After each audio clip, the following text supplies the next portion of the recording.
Hello guys, welcome to Fictional Vortex.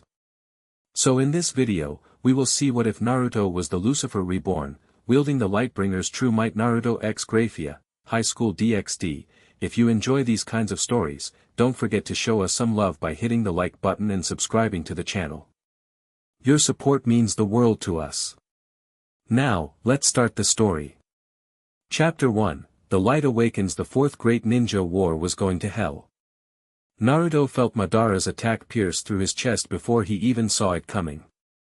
The battlefield around him blurred as he stumbled backward, hand clutching the gaping wound where his heart should be. Blood soaked through his tattered orange jacket. Naruto! Sakura's scream sounded miles away. He tried to respond, but his mouth filled with blood.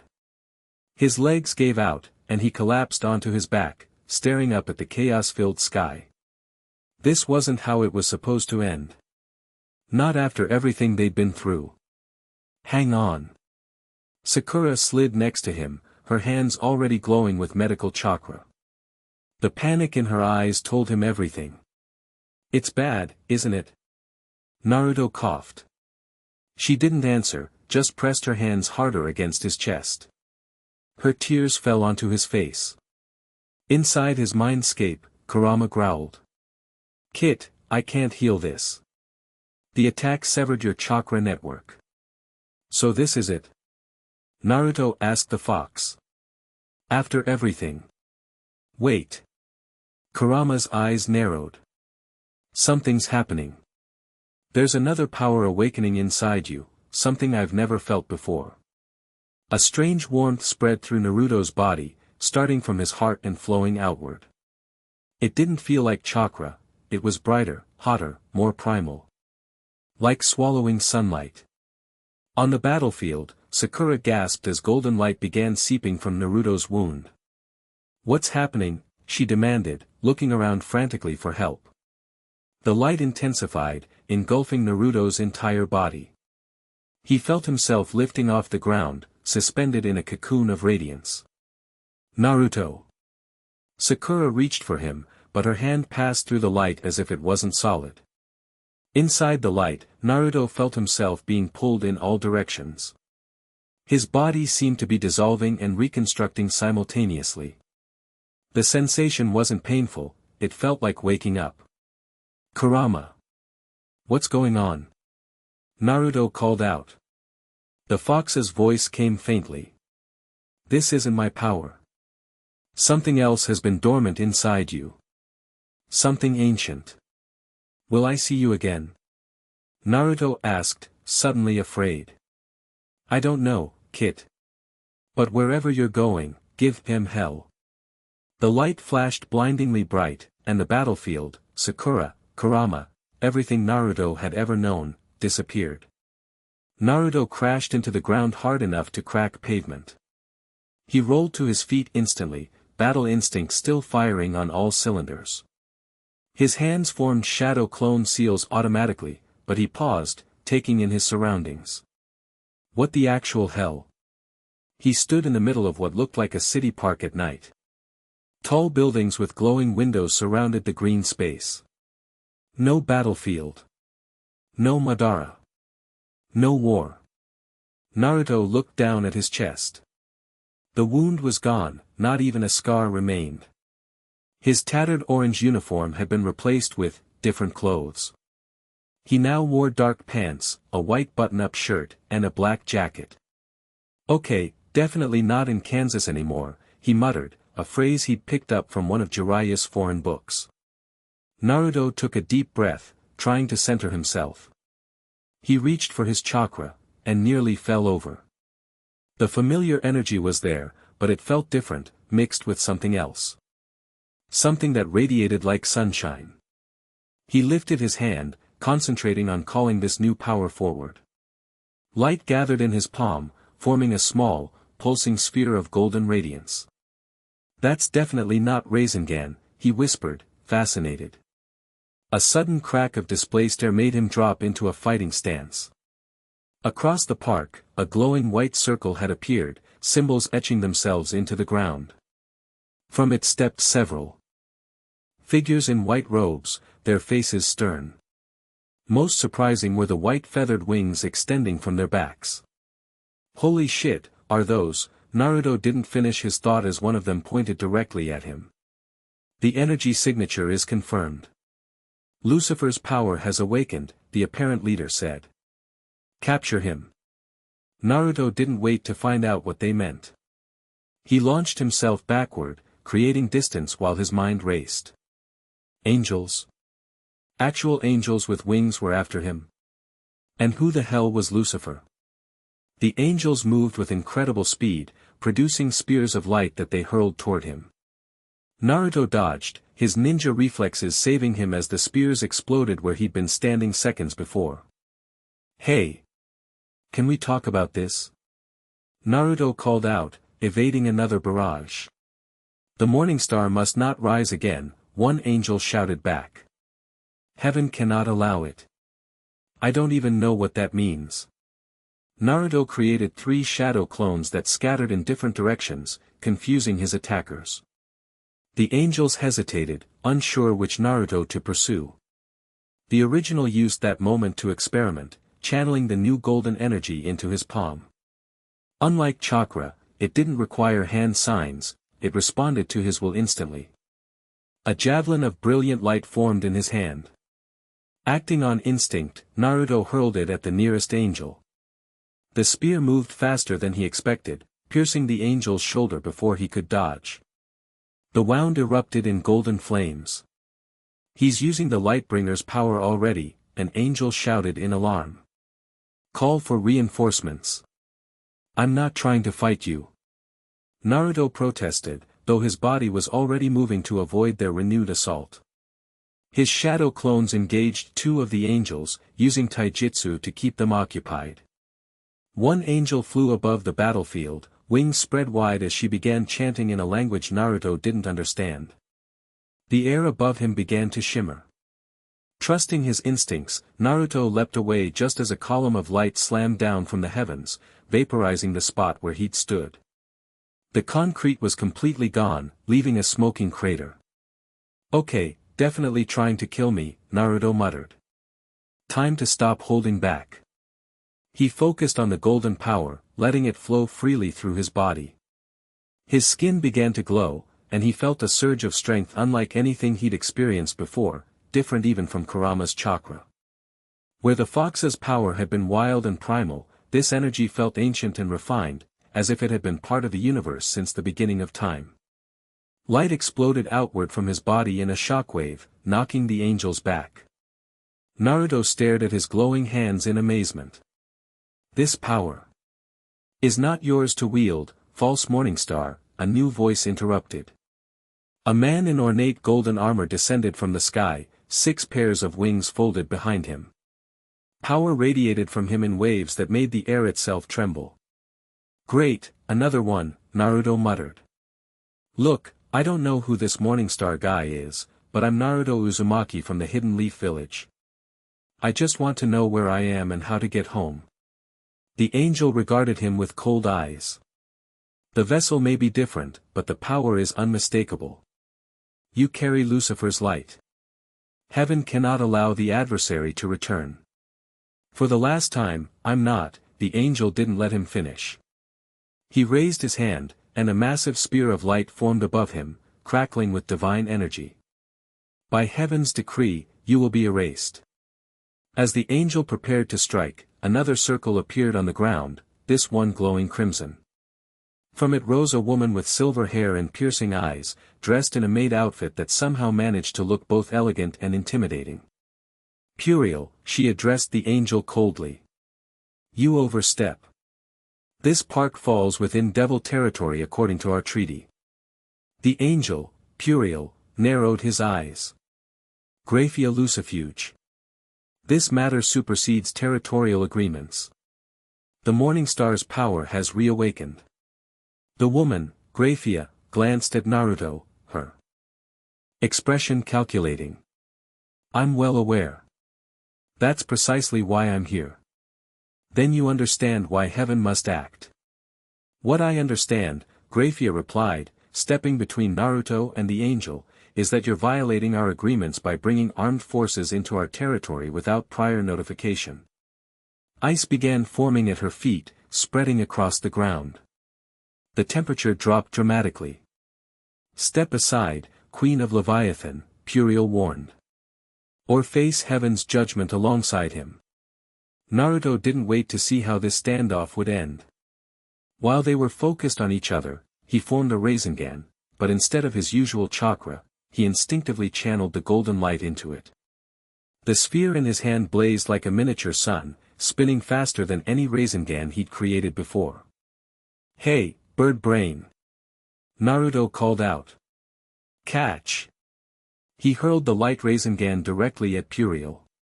The angel's eyes widened in shock, not at the attack, but at how quickly Naruto had mastered using Lucifer's power. He raised his spear to block, but the spinning sphere of light exploded on contact, blasting him backward through several trees. Grayfia turned to Naruto, eyebrow raised in apparent surprise. "I had that under control," she said coolly. "Yeah, well, I got tired of being talked about like I wasn't here," Naruto replied, still glowing with power. "So, you're a devil? Like, an actual devil?" Before Grayfia could answer, the remaining angels regrouped around their fallen leader, helping Puriel to his feet. His armor was cracked, and golden burns marked his face. "This isn't over," Puriel promised. "The Lightbringer will not rise again." A blinding flash of light engulfed the angels, and when it faded, they were gone. Naruto let out a breath he hadn't realized he was holding, allowing the golden light to recede back into his body. "So, come here often?" he asked Grayfia with a weak smile. Her expression remained impassive. "You're coming with me. Am I being arrested?" "Because I've had a really weird day, and I'd rather not." "You're standing in the middle of a public park glowing like a beacon," Grayfia interrupted. "Every supernatural faction in this city will be converging on this location within minutes. Unless you prefer to continue fighting, I suggest you accept my offer of temporary sanctuary." Naruto considered his options. He was in an unknown world, being hunted by angels, and apparently carrying the power of someone called Lucifer or the Morning Star. This woman was a devil but had intervened against the angels. She might have her own agenda, but right now, she was the only one offering help. "Lead the way," he decided. Grayfia nodded and waved her hand. Another crimson magic circle appeared beneath their feet. "This may feel disorienting the first time," she warned. Naruto laughed. "Lady, after the day I've had, disorienting would be an improvement." The magic circle glowed brighter, and the world around them vanished in a flash of red light. They rematerialized in what looked like an expensive penthouse apartment. Floor-to-ceiling windows revealed a nighttime cityscape spreading out below them. The interior was elegantly furnished but minimalist, all clean lines and neutral colors. "Nice place," Naruto commented, trying not to look as impressed as he felt. "Very, rich person." "It's one of several properties maintained for diplomatic purposes," Grayfia said, removing a small jacket that had been part of her outfit. "We won't be disturbed here." "Great. So now can you tell me what's going on?" Naruto asked, dropping onto a sleek white couch. "Like, where am I? Why are angels trying to kill me? And who's this Lucifer guy everyone thinks I am?" Grayfia studied him with calculating eyes. "You genuinely don't know, do you?" "Know what?" "Last thing I remember, I was dying on a battlefield in the Fourth Great Ninja War. Then this weird light engulfed me, and boom, I'm here with angels calling me Morningstar and trying to turn me into a kebab." "The Fourth Great Ninja War?" Grayfia repeated, frowning. "There's no such conflict in human history." "Maybe not in this world," Naruto replied. "I'm pretty sure I'm not in my world anymore." Grayfia was silent for a moment, processing this information. Interdimensional travel isn't unheard of, but it's extremely rare. She sat in an armchair across from him. "Tell me about yourself, Naruto Uzumaki." Naruto gave her the condensed version: hidden village, ninja training, Jinchuriki status, the war with Madara and the Ten Tails. He left out personal details, sticking to the facts that might help explain his situation. And then I got hit with an attack that should have killed me, he concluded. Instead, this golden light took over, and now I'm here. Grayfia listened without interrupting. When he finished, she stood and walked to a cabinet, retrieving a bottle and 2 glasses. Drink, she offered, pouring amber liquid. Sure. Naruto accepted the glass but just held it. Your turn. What's all this about Lucifer and Morningstar? Grayfia took a measured sip before answering. Lucifer was the first and most powerful angel created by God. He was called the Morningstar, the Lightbringer, the most beautiful and radiant of all celestial beings.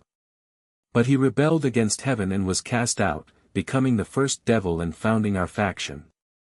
And you think I'm him? Reborn or something? The power you displayed is unmistakable, Grayfia confirmed. No one else can create light with that particular golden signature. Even the angels recognized it immediately. Naruto stared at his hand, calling forth a small flicker of the golden light. But I'm me. I'm Naruto. Yes, you are, Grayfia agreed, surprising him. Reincarnation doesn't erase the new soul. You are Naruto Uzumaki, but you also carry Lucifer's essence and power. Is that why the angels want me dead? Because of something this Lucifer guy did? The war between heaven and hell is ancient and complex, Grayfia said. But yes, essentially. They fear Lucifer's return would upset the fragile balance between factions. Naruto finally took a sip of his drink, wincing at the burn. And what about you? Why help me? Grayfia's eyes met his directly. I'm Grayfia Lucifuge. My family has served Lucifer's bloodline for generations. I was married to Surzex Lucifer, one of the 4 devil kings and a descendant of the original Lucifer. Was married? He died recently in battle against the Chaos Brigade, she said, her voice steady despite the weight of her words. The devil faction is currently in turmoil, with various houses vying for power. Naruto set down his glass. I'm sorry about your husband. Grayfia acknowledged this with a slight nod. His death left a power vacuum. If word spreads that the original Lucifer's power has reawakened in you, it will cause unprecedented chaos throughout the supernatural world. So why not just hand me over to the angels? Naruto asked bluntly. A small, cold smile touched Grayfia's lips. Because despite what the biblical stories claim, Lucifer wasn't evil. He fought for freedom, freedom from a system that demanded absolute obedience. The truth of our history has been twisted by both sides. Naruto leaned forward. And you think I can help somehow? Set the record straight? I don't know what you can do, Grayfia admitted. But I know what will happen if heaven or the current devil leadership gets hold of you. The former will destroy you, the latter will try to use you as a puppet to legitimize their rule. And what do you want? Grayfia's expression remained unreadable. For now. Information. I want to understand how Lucifer's power came to you, how it crossed dimensions, and what it means for our world. Naruto stood up, walking to the window to look out at the unfamiliar city. I just want to find a way home. My friends are fighting a war, they need me. Then perhaps we can help each other, Grayfia suggested. I have access to extensive magical research facilities. If interdimensional travel brought you here, there might be a way to send you back. Naruto turned to face her. And in return, I help you figure out this whole Lucifer power thing. Yes. He considered the offer. Grayfia wasn't telling him everything, that much was obvious. She had her own agenda. But right now, she was the only ally he had in this strange world. Deal, Naruto decided. But I need to know everything, no holding back information because you think I can't handle it. Grayfia nodded once. Agreed. Starting tomorrow, a massive explosion interrupted her, shaking the entire building.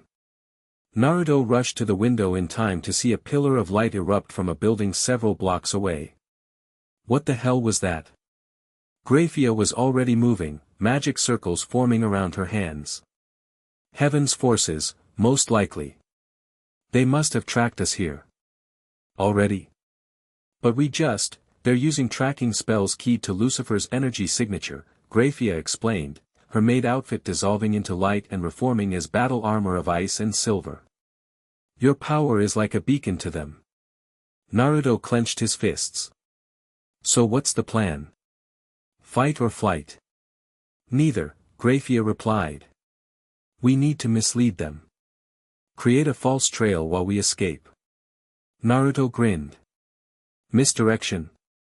Now you're speaking my language. He formed the cross seal with his fingers. Shadow Clone Jutsu. 5 perfect copies of Naruto appeared throughout the room, each glowing slightly with the golden power. Grayfia's eyes widened fractionally, the first real surprise she'd shown. Impressive. Can they act independently? They're solid clones with their own consciousness, Naruto explained. They can think and fight on their own until they're dispelled. Perfect. Send them in different directions, make them flare Lucifer's power to draw attention. Meanwhile, I'll mask our true escape. Naruto nodded to his clones, who each gave him a thumbs up before heading to different exits. As they left, each one began to glow more intensely with golden light. They'll lead the angels on a wild chase, Naruto said. But they won't last forever if they're attacked directly. They don't need to, Grayfia replied, her hands weaving complex patterns in the air. Frost spread across the floor around them, forming a magic circle different from the one they'd used earlier.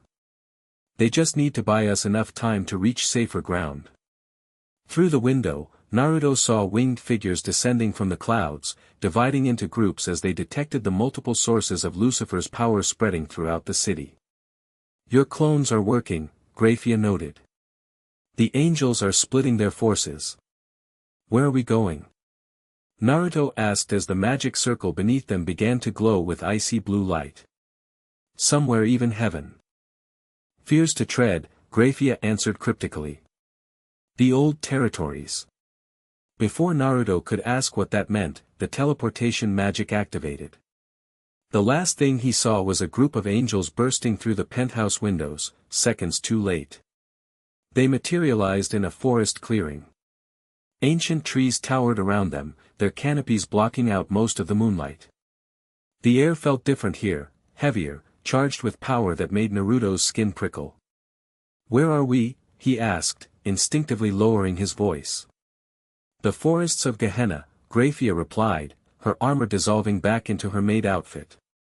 One of the first territories claimed by devils after the fall. The old magic still run deep here. Will the angels follow us? Not directly. This land is saturated with devil energy, it interferes with their tracking spells and weakens their powers. They'll need to send specialized forces, which will take time to organize. Naruto nodded, taking in their surroundings. So what now?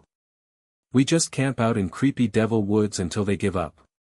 No, Grayfia said, starting down a barely visible path. Now we seek answers. Follow me. They walked in silence for nearly an hour. The forest grew denser, the trees more twisted and ancient. Occasionally, Naruto caught glimpses of movement in the darkness, creatures watching them pass. Don't stray from the path, Grayfia warned when she noticed him peering into the shadows. Not everything that lives in these woods is friendly, even to devils. Noted, Naruto replied, staying closer to her. Are we heading somewhere specific, or just deeper into monster territory? There's a sanctuary ahead. A place where Lucifer himself once dwelled after the fall. Naruto raised an eyebrow. And you think that will help us how? If your power truly is Lucifer's, the sanctuary might respond to you. It might even contain knowledge about how his essence could cross dimensions. That's a lot of mights, Naruto pointed out. Do you have a better plan? Grayfia asked coolly. Touché. As they continued, Naruto felt a strange pull, like a magnetic attraction drawing him forward. The golden power inside him stirred restlessly. "I think we're getting close," he said. "I can feel something." Grayfia gave him a sidelong glance. "You're more sensitive to it than I expected." "Yes, the sanctuary is just ahead." They crested a small rise, and the trees opened into another clearing. In its center stood what might once have been a temple or palace, now reduced to elegant ruins. Marble columns rose from the overgrown ground, supporting fragments of a roof. Statues, weathered by time but still beautiful, guarded the entrance. As they approached, Naruto's skin began to glow with soft golden light, responding to the location. The ruins seemed to glow in answer, pulsing with the same golden energy. "It recognizes you," Grayfia observed, a note of awe in her voice. Naruto approached the entrance, where a massive stone door stood closed. Ancient symbols covered its surface, similar to the ones he'd seen in the angel's magic circles. "Can you read this?" he asked Grayfia. She shook her head. "It's written in the first tongue, the language spoken before Babel. Few can decipher it now." Naruto reached out, his fingers hovering over the symbols. As soon as he made contact, they began to glow, and knowledge flooded into his mind. He gasped, staggering back. "What happened?" Grayfia moved to steady him. "I could read it," Naruto said, amazed. "For a second, I understood. It says, the light returns to its source." The door rumbled, ancient stone grinding against stone as it slowly swung open. Golden light spilled out from within, illuminating the clearing. Grayfia's normally composed expression showed genuine shock. "The sanctuary has opened. It truly recognizes you as Lucifer." Naruto took a deep breath. "Well, let's not keep it waiting." They stepped inside together. The interior was a single vast chamber, its ceiling so high it disappeared into shadows. The walls were lined with bookshelves, containing ancient tomes and scrolls. At the center stood a pedestal with what appeared to be a crystal orb resting upon it. As Naruto approached the pedestal, the orb began to glow brighter, responding to his presence. "What is that?" he asked, gesturing to the crystal. "The memoriam," Grayfia answered reverently. "It's said to contain Lucifer's memories and knowledge, preserved for his return. No one has been able to activate it since the original Lucifer vanished." Naruto stared at the orb. "And you think I can?" "Only one way to find out." Naruto reached for the crystal, his hand steady despite the magnitude of what they were attempting. As his fingers touched the smooth surface, the golden light within him surged forward. The orb blazed in response, filling the chamber with blinding radiance. Images flooded Naruto's mind, fragments of memories not his own. He saw heaven from within, felt the joy of flight on 6 magnificent wings. He experienced the creation of stars, the birth of light itself. Then came conflict, arguments, betrayal, and finally, the fall, plummeting through reality itself as new dimensions formed around him. Naruto pulled his hand away with a gasp, breaking the connection. "What did you see?" Grayfia asked urgently. "Everything. Nothing. Flashes of memories, too much to process." Naruto shook his head, trying to clear it. "But I understand something now. Lucifer didn't just fall from heaven, he fell through reality itself. The dimensions split during the war in heaven. Our worlds, they're connected somehow." Grayfia's eyes widened. "That would explain how his power found you across dimensions." Before they could discuss further, Naruto felt his shadow clone's memories rush into him as one was destroyed. He saw angels, dozens of them, converging on the clone. "They've figured out my shadow clone trick," Naruto reported. "They're systematically eliminating them." "Then it's only a matter of time before they track us here," Grayfia said. "We need to." A deafening crash interrupted her as something massive slammed into the ground outside the sanctuary. The entire structure shook, dust and fragments of stone raining down from above. That was fast, Naruto muttered. Grayfia moved toward the entrance. Stay here. Continue with the memoriam. I'll buy you time. No way, Naruto countered, following her. I don't hide while others fight my battles. They emerged from the sanctuary to find the clearing filled with angels, more than Naruto had seen before. At their center stood Puriel, his armor now fully restored, radiating divine power. The traitor and the usurper, he announced, seeing them.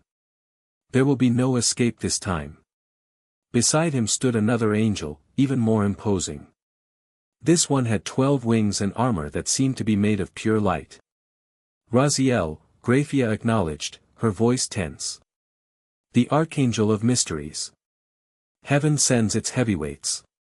Grayfia Lucifuge, the 12-winged angel responded. Stand aside. Our quarrel is not with you. You entered devil territory unprovoked and expect me to stand aside? Grayfia's power flared around her, ice spreading rapidly across the ground. The emergence of the Morning Star supersedes all treaties, Raziel replied. His gaze fixed on Naruto. You who bear Lucifer's light, surrender peacefully, and we will make your end painless. Naruto stepped forward, the golden power swirling around him. Yeah, about that, I've never been good at surrendering. Without warning, he charged directly at the assembled angels, his hands forming a familiar seal. Multi-shadow clone jutsu. The clearing filled with hundreds of Naruto clones, each glowing with Lucifer's light. They attacked from all directions, forcing the angels to scatter. Grayfia seized the opportunity, unleashing her own power. The temperature plummeted as massive spikes of ice erupted from the ground, impaling several angels and forcing others to take to the air.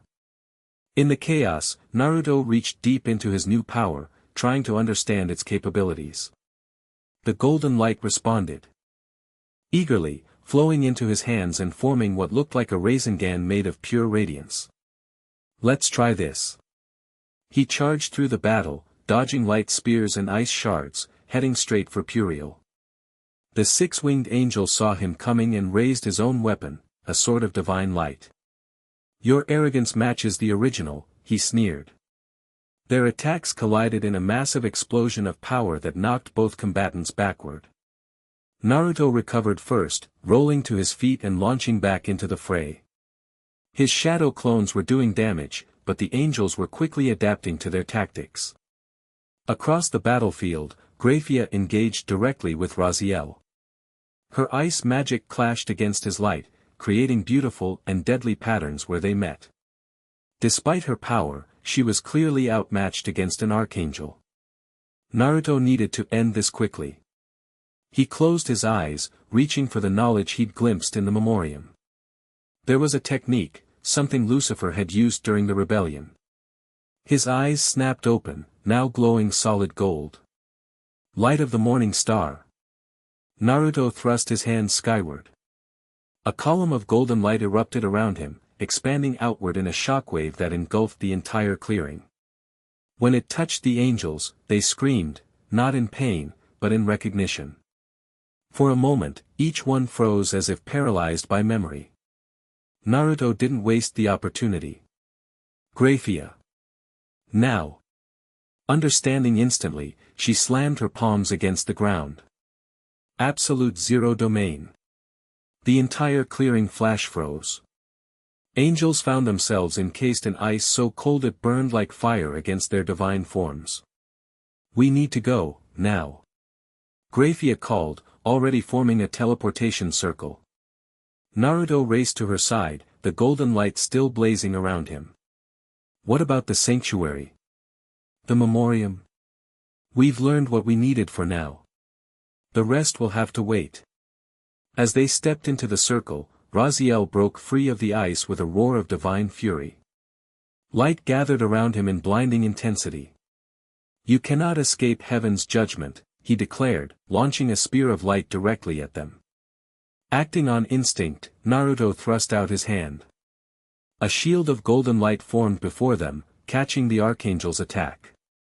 The two forces struggled against each other, neither yielding. How are you doing that? Grayfia asked, genuine astonishment in her voice. No devil has ever blocked an archangel's attack directly. I don't know, Naruto admitted through gritted teeth. But I can't hold it much longer. The teleportation circle beneath them glowed brighter, and just as Naruto's shield began to crack, they vanished in a flash of crimson light. Raziel's attack blasted through the empty space where they had stood, obliterating what remained of the ancient sanctuary. They materialized in what appeared to be an underground bunker, all concrete walls and utilitarian furnishings. Naruto stumbled as they arrived, the toll of the battle and using Lucifer's power finally catching up to him. His legs gave out, and he collapsed onto his knees. Easy, Grayfia said, helping him to a nearby cot.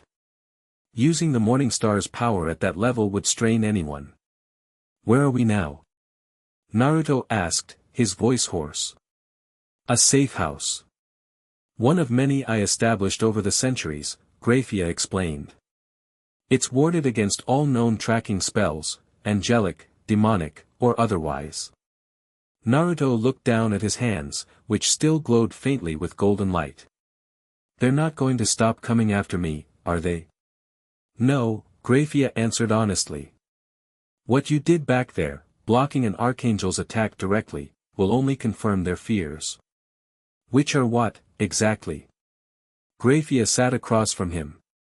That you're not just carrying Lucifer's power, but that you're fulfilling his final promise, to return and finish what he started. And what was that? Naruto asked. What was he trying to do that scared heaven so badly they're still freaking out about it thousands of years later?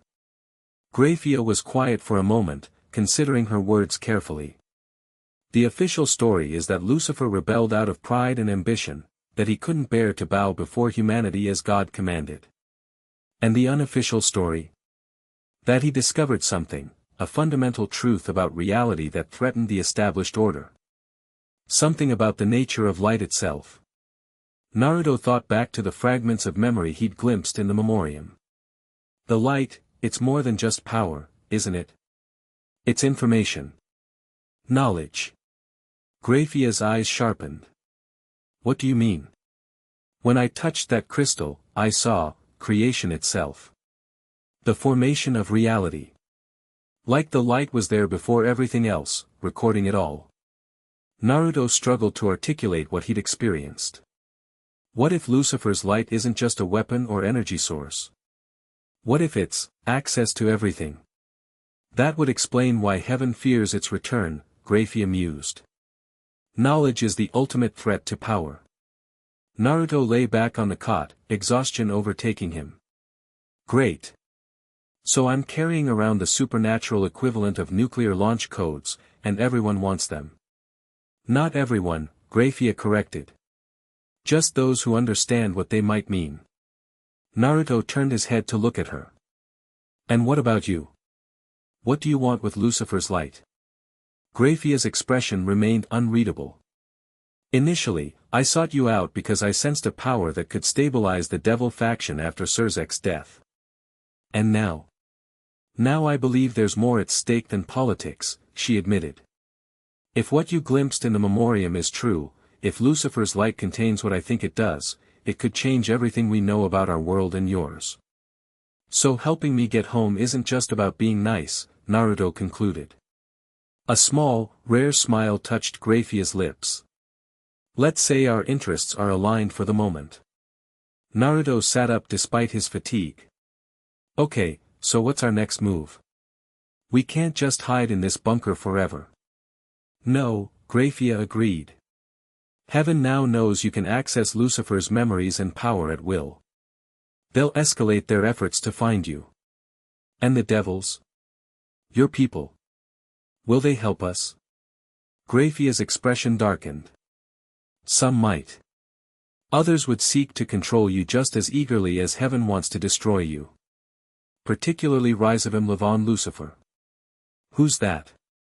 Another relative of the original?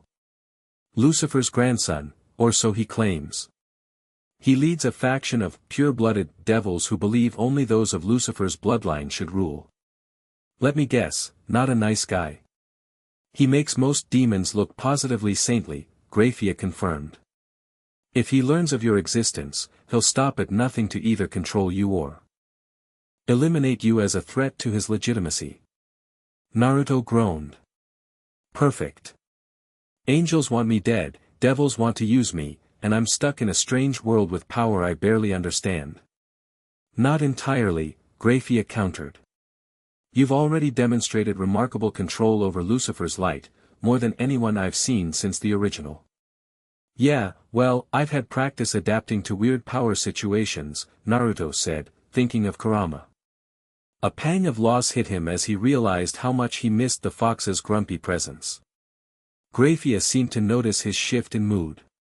There's something else bothering you. I had a partner back in my world. A nine-tailed fox spirit sealed inside me. We shared power, fought together. Now he's gone, and I'm connected to this Lucifer power instead. The fox spirit, could it have been related to your transition here? Grayfia asked. Perhaps it facilitated the connection somehow. Naruto hadn't considered that. Maybe. Kurama was incredibly old, said he was created from the Ten Tails at the beginning of our world. If dimensions split during Heaven's War like you said, then perhaps your world's primal forces and ours share an origin, Grayfia finished. It would explain how Lucifer's essence could find you specifically. Naruto stood up, renewed determination pushing back his fatigue. So what now? How do we figure this out without getting killed by angels or kidnapped by devils? We need allies, Grayfia decided. And more information. There's one place that might have both, the Great Library of Lilith. Let me guess, heavily guarded, impossible to access. For most, Grayfia agreed. But as the former queen of Leviathan, I still have certain privileges. And with your unique abilities, we might manage what others couldn't. Naruto grinned. Breaking into forbidden libraries? Now you're talking my language. For the first time, Grayfia smiled fully, a genuine expression that transformed her severe features into something almost warm. Rest first. You'll need your strength. Tomorrow, we head to the heart of Devil territory. One more question, Naruto said as Grayfia turned to leave. Earlier, when I blocked that Archangel's attack, you seemed surprised. Why? Grayfia paused in the doorway.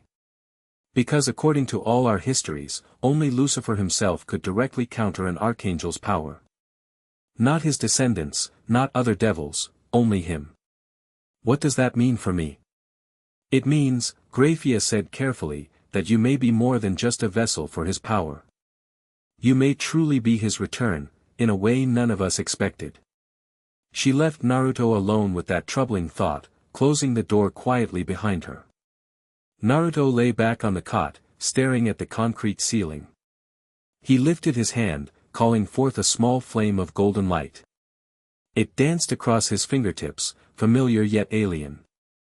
Who are you really? He whispered to the light. And what do you want from me? The light pulsed once, almost like a heartbeat, before fading away.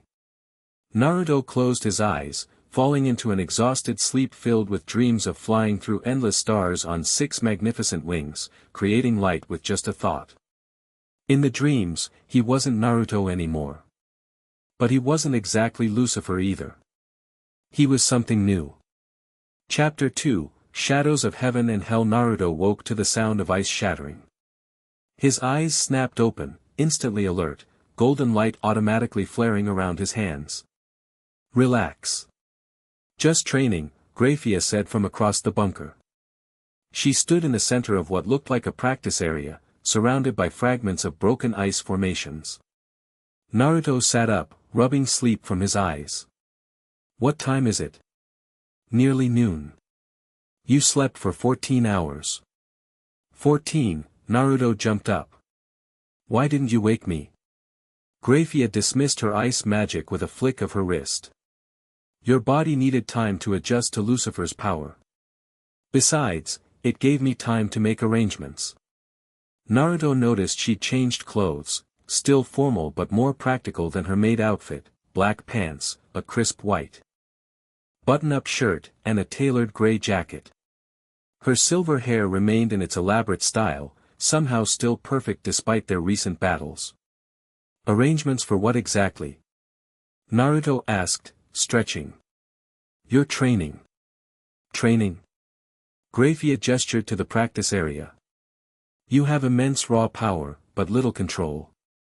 If we're going to navigate devil territory without announcing your presence to every supernatural being within 100 miles, you need to learn restraint. Naruto grinned. Controlling massive, destructive power is kind of my specialty. Yes, you mentioned your experience with the fox spirit, Grayfia noted. But Lucifer's light works differently. It doesn't just respond to emotion or will, it responds to truth. Truth? What does that mean? Instead of answering directly, Grayfia conjured a sphere of ice in her palm. In devil magic, power comes from imagination and will. I envision ice forming, direct my energy into that vision, and it manifests. The ice sphere shattered, then reformed into a small sculpture of a bird. The limitation is my own creativity and energy reserves. Naruto nodded. Similar to chakra, except we use hand signs to shape it. Lucifer's light is fundamentally different, Grayfia continued. It doesn't create, it reveals what already exists in potential form. The closer your intention aligns with the fundamental nature of reality, the stronger the manifestation. Naruto scratched his head. You lost me. Try this, Grayfia suggested. Create light in your hand, but instead of forcing it into a shape, let it show you what it wants to be. Feeling skeptical, Naruto held out his palm and called forth the golden light. It gathered readily, pulsing with eager energy. Instead of molding it as he would chakra, he relaxed his control, letting the light flow freely. The golden energy expanded, then condensed into a perfect sphere that began rotating on its axis. Within it, tiny points of light appeared, forming patterns that looked suspiciously like a solar system. Naruto asked, amazed. The light reveals truth, Grayfia explained. When unconstrained by your expectations, it shows fragments of reality most beings never perceive. Naruto watched, fascinated, as the miniature cosmic model in his hand continued evolving, stars forming and dying in accelerated time. This is incredible, but how does it help me fight angels trying to kill me? Because understanding this principle lets you access Lucifer's true power, Grayfia said. The Lightbringer wasn't just strong, he could reveal the true nature of anything. Against angels, that's devastating. Why? Because angels are beings of absolute order. Their entire existence is predicated on certainty and hierarchy. When confronted with deeper truths that contradict their understanding, Grayfia smiled thinly. It's like throwing water on electrical equipment. That explains why they froze when I used that light wave attack in the forest, Naruto realized. Exactly. You instinctively tapped into the light of truth. With proper training, you could incapacitate entire angelic battalions without throwing a single punch. Naruto let the light in his palm dissipate. Alright, I'm in. When do we start? Now, Grayfia replied, stepping into the practice area. Show me what you've figured out so far. For the next several hours, Naruto demonstrated every technique he discovered, from light shields to energy blasts to his modified light Rasengan. Grayfia watched critically, occasionally offering suggestions or explaining concepts. You're adapting your ninja techniques to work with Lucifer's light, she observed after he showed a light-enhanced shadow clone. Clever, but inefficient. You're forcing the light to behave like chakra when it's capable of much more. Like what? Naruto asked, wiping sweat from his forehead. Grayfia considered for a moment. Try creating wings. Wings? Like the angels have? Lucifer had the most beautiful wings in creation, 6 pairs of golden light. They were as much a part of him as his arms or legs. Naruto closed his eyes, trying to recall the fragments of memory he'd glimpsed in the memoriam. He remembered the sensation of flight, the freedom of soaring through endless skies. The light responded immediately, flowing from his back and expanding outward. He felt a strange weight settle between his shoulder blades, then a sensation of balanced tension, like extending new limbs. Holy crap, he breathed, opening his eyes and twisting to look over his shoulder. A pair of wings made of pure golden light extended from his back, smaller than the angel's wings but perfectly formed. Just one pair, Grayfia noted, sounding impressed despite herself. But for your first attempt, that's remarkable. Most devils train for decades to manifest their wings. Naruto experimentally flexed his new appendages, feeling them respond to his thoughts. This is wild.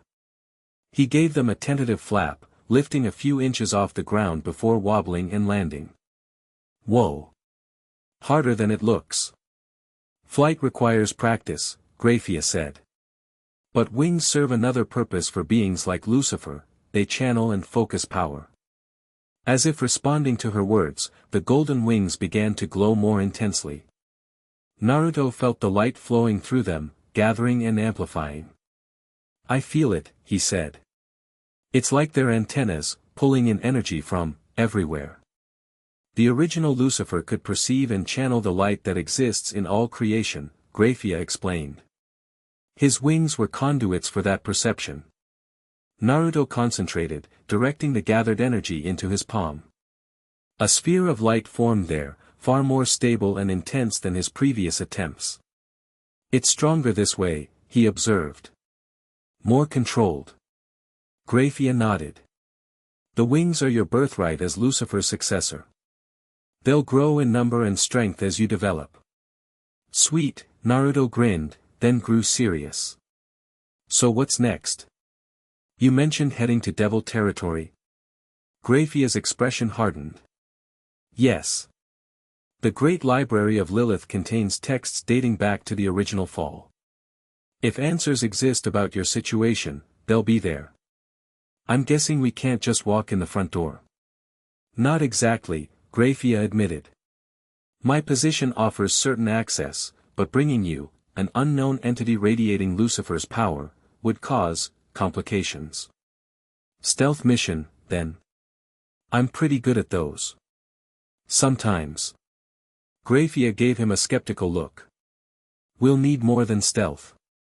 We need a diversion. She checked her watch.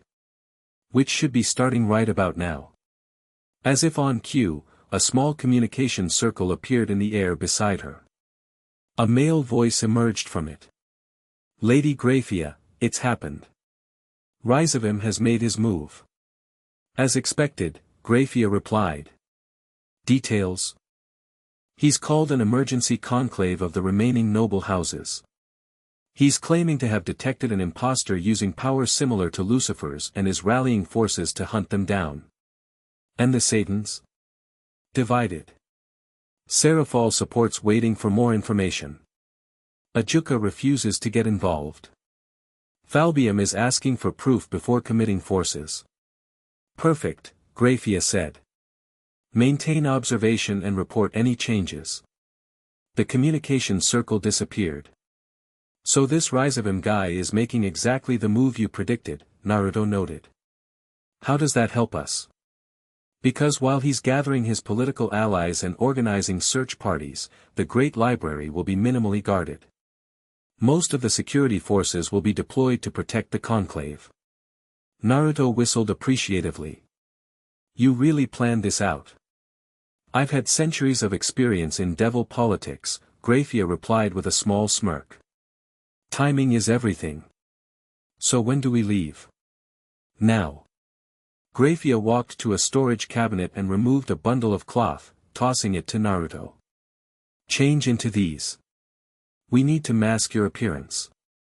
Naruto caught the bundle and unfolded it to find dark clothing, black pants, a deep red shirt, and a long black coat. Devil fashion, he asked. Standard attire for lesser nobles. You'll attract less attention.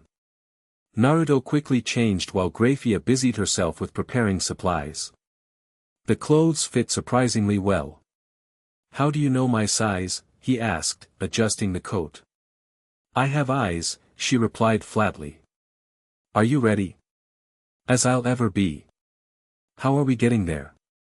Grayfia produced a small, crystalline object from her pocket. Dimensional key. It'll take us directly to the outskirts of Lilith, the capital city of the underworld. Cool.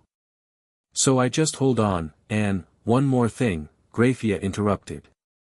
You need to suppress Lucifer's light completely during transit.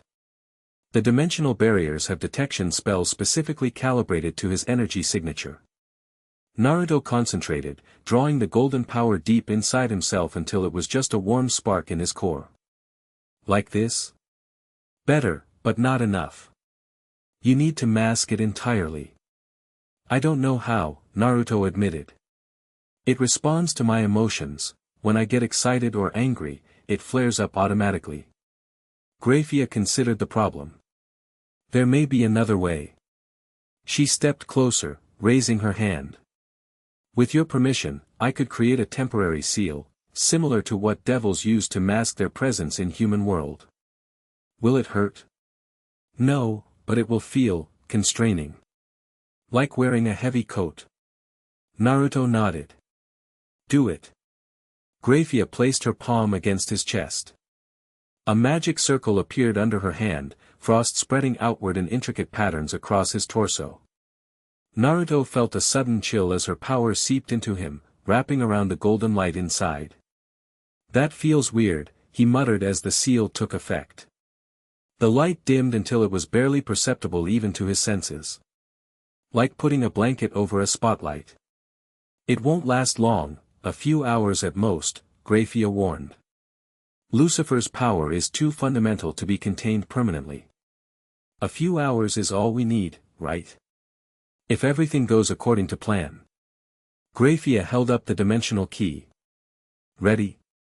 Naruto took a deep breath. Let's do this. Grayfia activated the key. Reality split open before them, revealing a swirling vortex of crimson energy.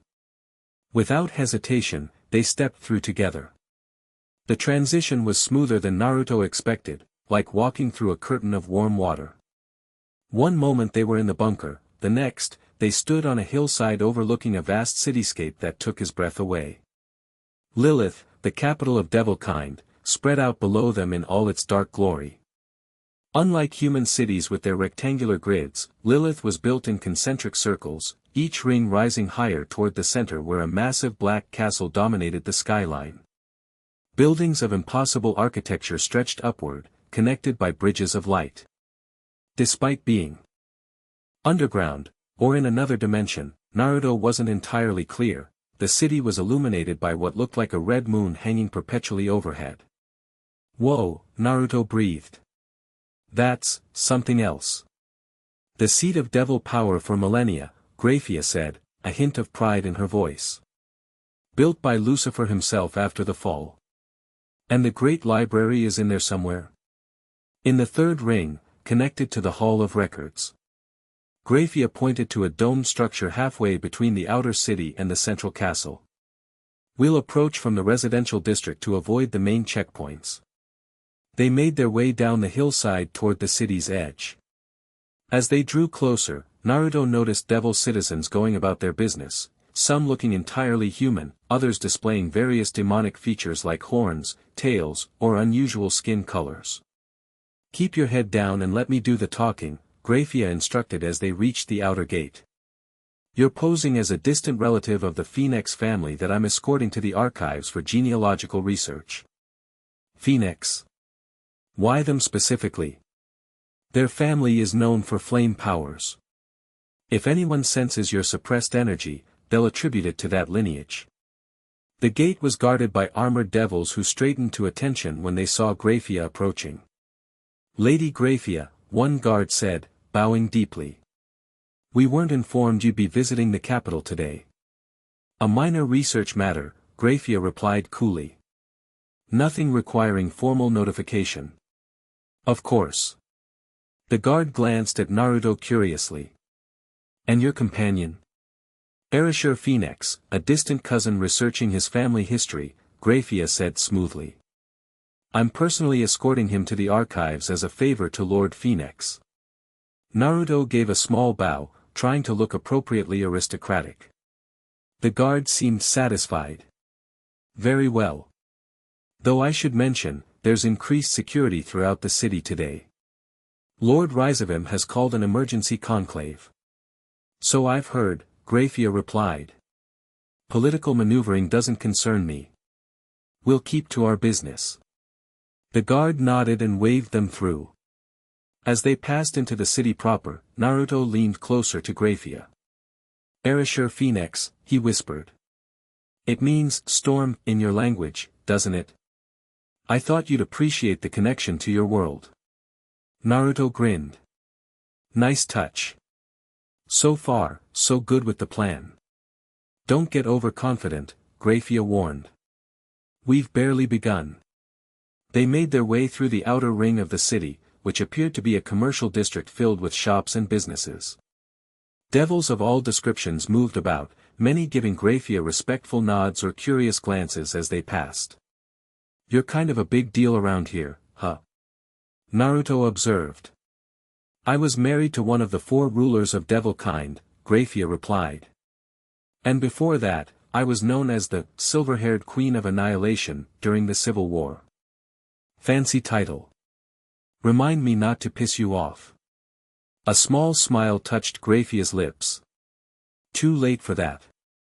As they approached the second ring, the architecture became more impressive.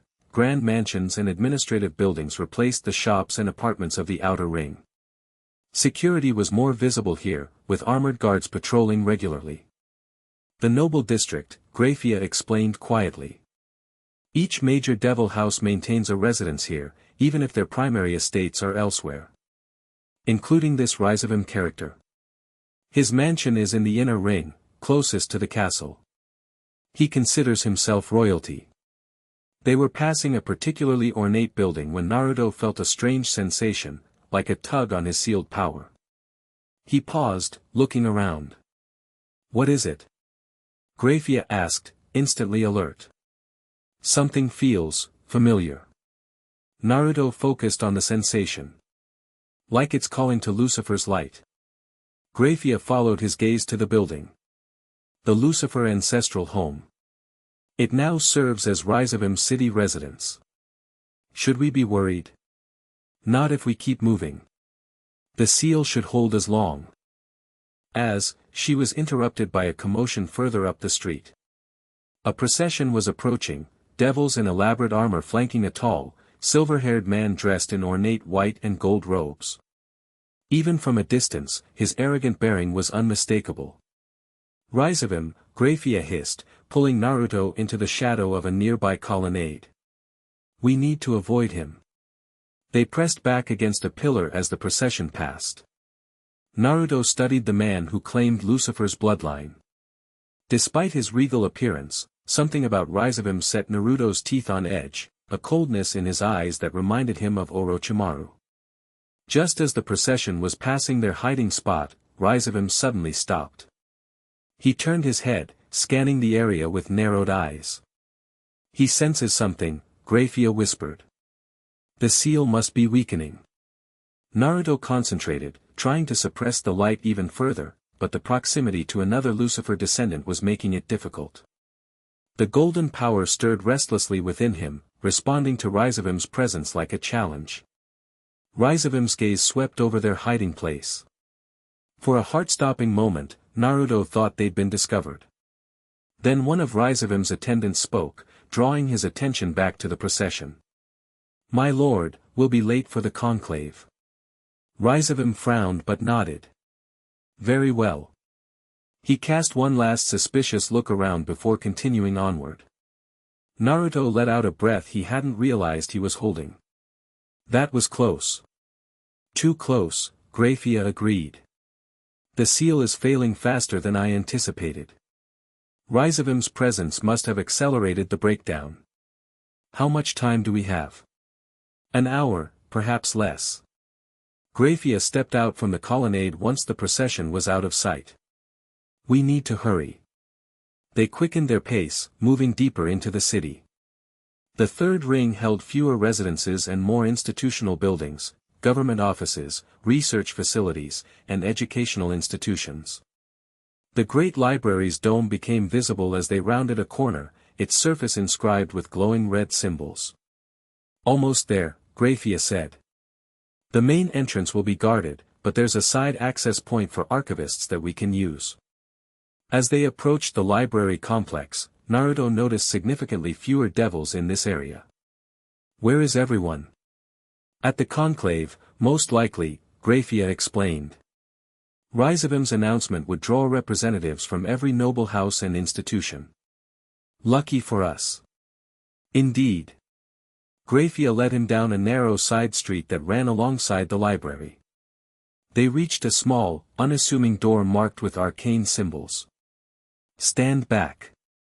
Grayfia placed her palm against the door.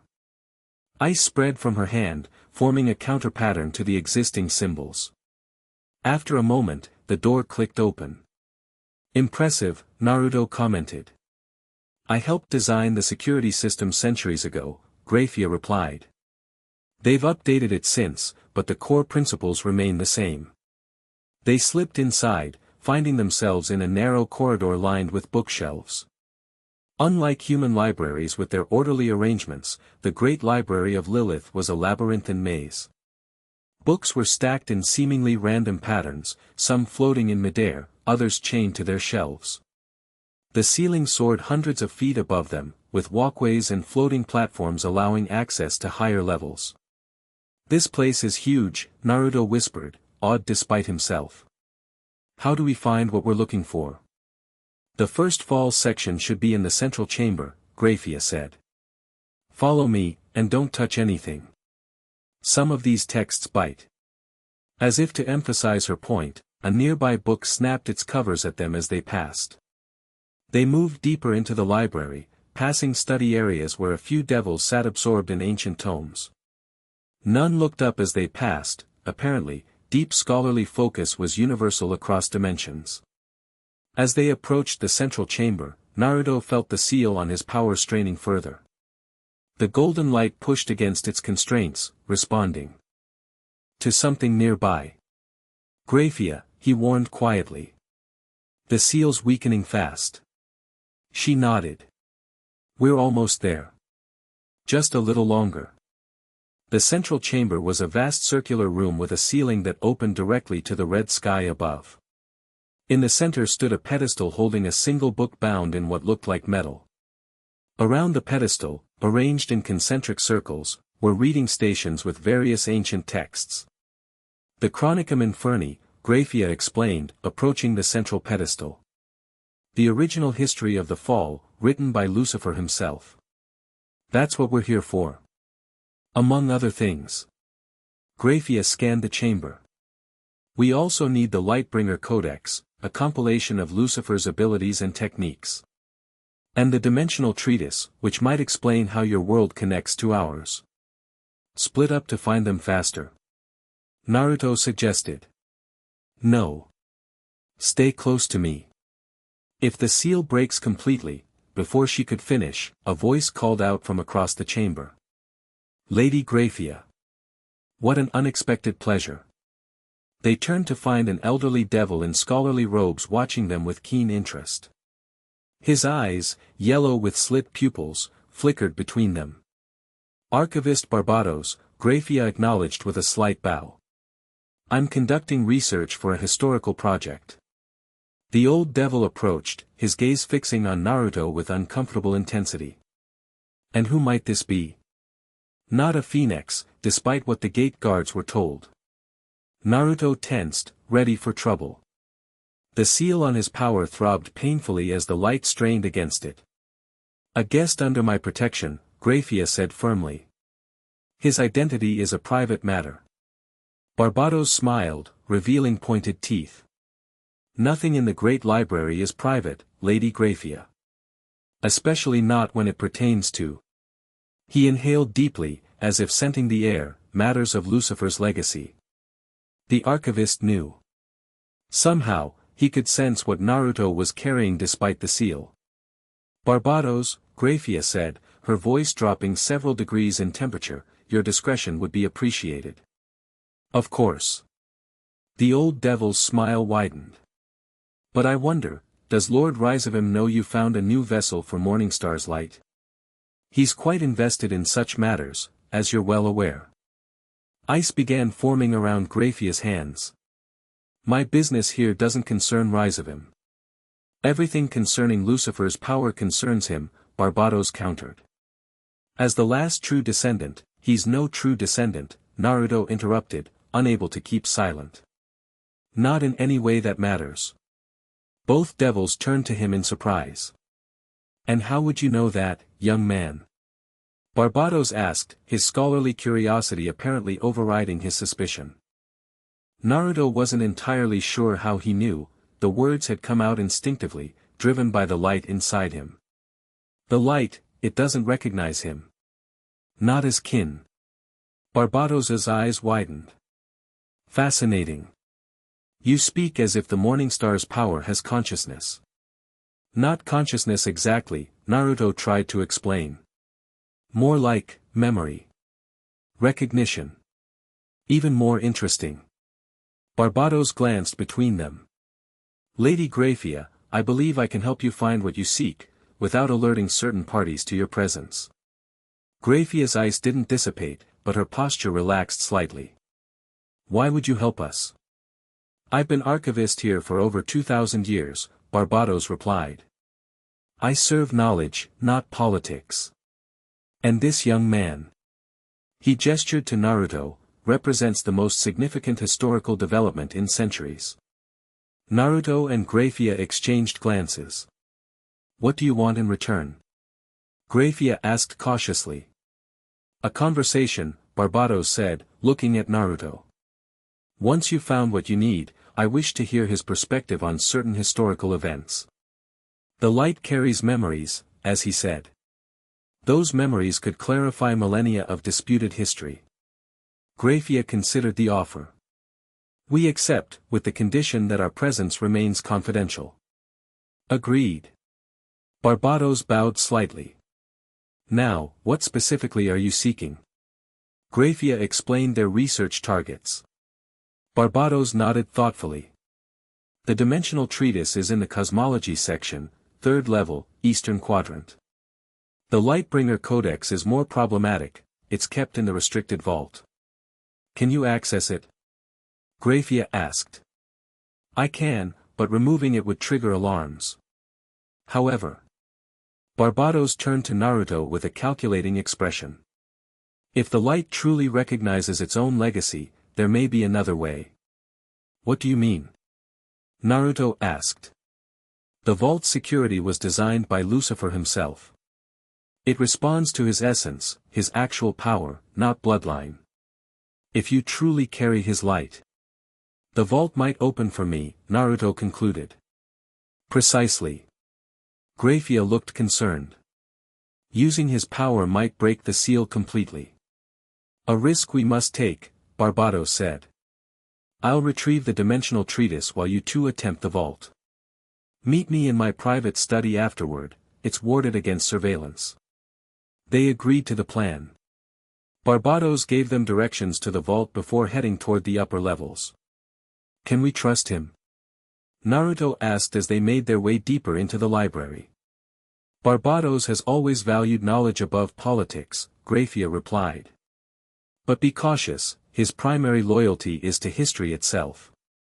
If he believes revealing your existence serves some greater historical purpose, our agreement won't stop him. They descended a spiral staircase that seemed to go far deeper than the building should have allowed. The air grew colder, and the lighting dimmed to a deep crimson glow. Eventually, they reached a corridor ending in a solid black wall inscribed with golden symbols. The vault, Grayfia confirmed. Only the highest-ranking devils are permitted access, and even they must provide blood samples proving their lineage. Naruto approached the wall cautiously. What should I do? Release some of Lucifer's light, just enough to test the vault's response. Naruto concentrated, carefully loosening the constraints on his power. Golden light seeped through the cracks in the seal, illuminating his skin from within. The symbols on the wall began to glow in response. It's working, Grayfia urged. More power. Naruto released more light, feeling the seal straining dangerously. The wall's symbols brightened, rearranging themselves into new patterns. A line appeared down the center of the wall, widening into a doorway. "We're in," Naruto said, easing back on his power. The light receded, though the seal was clearly compromised now. Golden energy continued to leak through, giving his skin a faint glow. They entered the vault, finding themselves in a circular chamber lined with pedestals. On each pedestal rested a single item: books, weapons, artifacts of various descriptions. Everything radiated power, some items so intensely that looking directly at them hurt Naruto's eyes. Lucifer's personal collection, Grayfia breathed, her composure slipping to reveal genuine awe. Many believed it was lost after the Great War. Naruto felt drawn to the center of the room, where a slender book bound in white leather rested on a pedestal of black stone. As he approached, the book began to glow with the same golden light that emanated from his body. "The Codex," Grayfia confirmed, following him. "It contains all of Lucifer's knowledge about his own power." Naruto reached for it, but hesitated. "Should I just take it?" "The vault recognized you as its rightful owner," Grayfia pointed out. "These artifacts are yours by inheritance." Still, Naruto felt uneasy. Taking something so significant seemed too easy. "What about other security measures?" "The vault itself is the security," Grayfia explained. "If it permitted our entry, we should be safe." Naruto nodded and picked up the codex. It felt warm in his hands, almost alive. The moment he touched it, images flooded his mind, techniques, abilities, knowledge about the light that he somehow understood instantly. "Whoa," he gasped, nearly dropping the book. "It's like it's downloading directly into my brain." "The codex bonds with its reader," Grayfia said. "It was designed to transfer knowledge efficiently." As Naruto tucked the book into his coat, his attention was caught by another item, a small crystal sphere on a nearby pedestal. Unlike the codex, this object didn't glow with golden light. Instead, it seemed to contain swirling darkness spotted with tiny points of light. "What's that?" he asked, moving toward it. Grayfia followed his gaze and frowned. "The void sphere. A dangerous artifact, it shows glimpses of other dimensions." "Other dimensions?" Naruto picked it up before Grayfia could stop him. "Like my world." The moment his fingers touched the sphere, the darkness within it erupted outward, engulfing them both. For a terrifying moment, Naruto felt like he was falling through endless space. Then, images began to form around them, projections of other worlds and times. He saw the ninja world, Konoha's familiar streets, the faces carved into the mountain. But something was wrong. The village looked different, rebuilt, expanded. People he didn't recognize walked its streets. In the distance, he glimpsed someone in Hokage robes standing atop the tower. It wasn't Tsunade. "Is this the future?" he whispered. The image shifted, showing a battlefield, the same one where he'd been fatally wounded. But the battle was over. Bodies were being collected. Among the medics, he saw Sakura, tears streaming down her face as she knelt beside a body with bright blonde hair. "They think I'm dead," Naruto realized. "They're mourning me." Grayfia placed a hand on his shoulder. "Naruto, release the sphere. These visions can be misleading." But he couldn't look away. The scenes continued changing, showing him fragments of what might have been, what might yet be. He saw his friends moving on with their lives, the war ending, peace returning. He saw Konoha prospering under new leadership. "They're okay," he said, feeling a complex mixture of relief and sadness. "They won the war without me." "Naruto," Grayfia said more urgently. "We need to go. Using these artifacts is draining the seal faster than anticipated." He looked down and saw she was right. Golden light was now streaming from his body continuously, the seal barely containing it at all. Reluctantly, Naruto placed the void sphere back on its pedestal. The visions faded, leaving them once again in the vault. "Sorry," he said. "I just needed to know." Grayfia's expression softened slightly. "Understandable. But we've got what we came for. We should meet Barbados before your power draws unwanted attention." They left the vault, the black wall sealing itself behind them. As they climbed back up the spiral staircase, Naruto felt the seal continuing to deteriorate.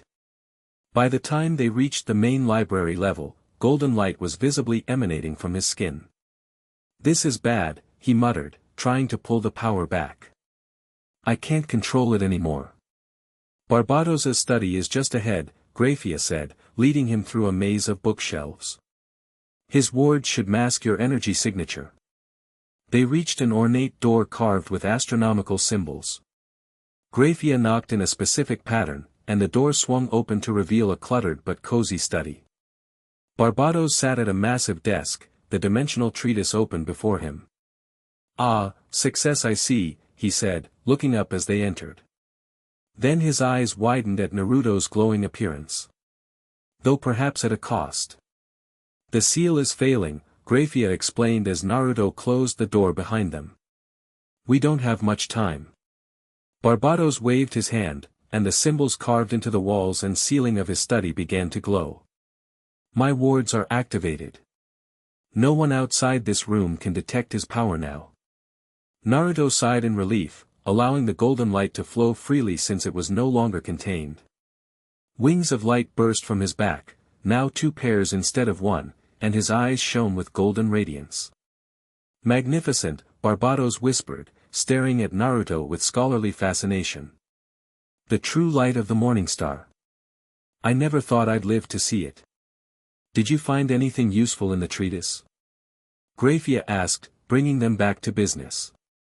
Barbados tore his gaze from Naruto and nodded. "Indeed. Most intriguing information." He gestured to the open book. According to this, when Lucifer fell from heaven, the impact was so cataclysmic it fractured reality itself. Multiple dimensions formed from the original creation, each developing independently. "Like parallel worlds?" Naruto asked.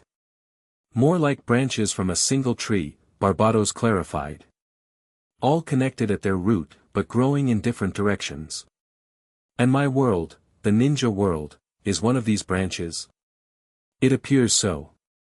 The treatise mentions worlds where energy manifests differently, as chakra, magic, chi, and other forms. But all derive from the same primordial power that existed at creation." "The light," Naruto said, understanding dawning. "That's why it feels familiar but different from chakra. They're related." "Precisely." Barbados looked impressed. "The treatise also mentions that Lucifer's essence, his light, was fragmented during the fall.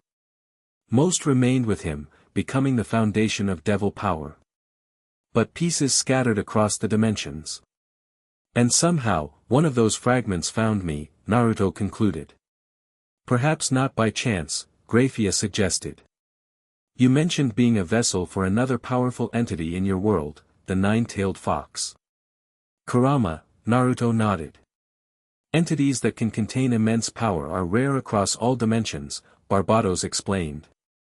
"Your body was already adapted to housing a primordial force. When you were mortally wounded, that made you the perfect vessel for Lucifer's returning light." It made sense. Naruto had spent his entire life containing Kurama's power. When that connection was severed by his near death, it left a void that Lucifer's scattered essence could fill. "So what does this mean for me?" Naruto asked. "Can I go home? Should I?"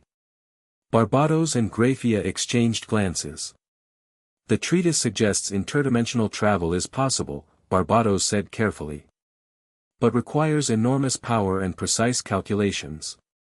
Which we could potentially achieve with Lucifer's light at full strength," Grayfia added. "But there's a complication."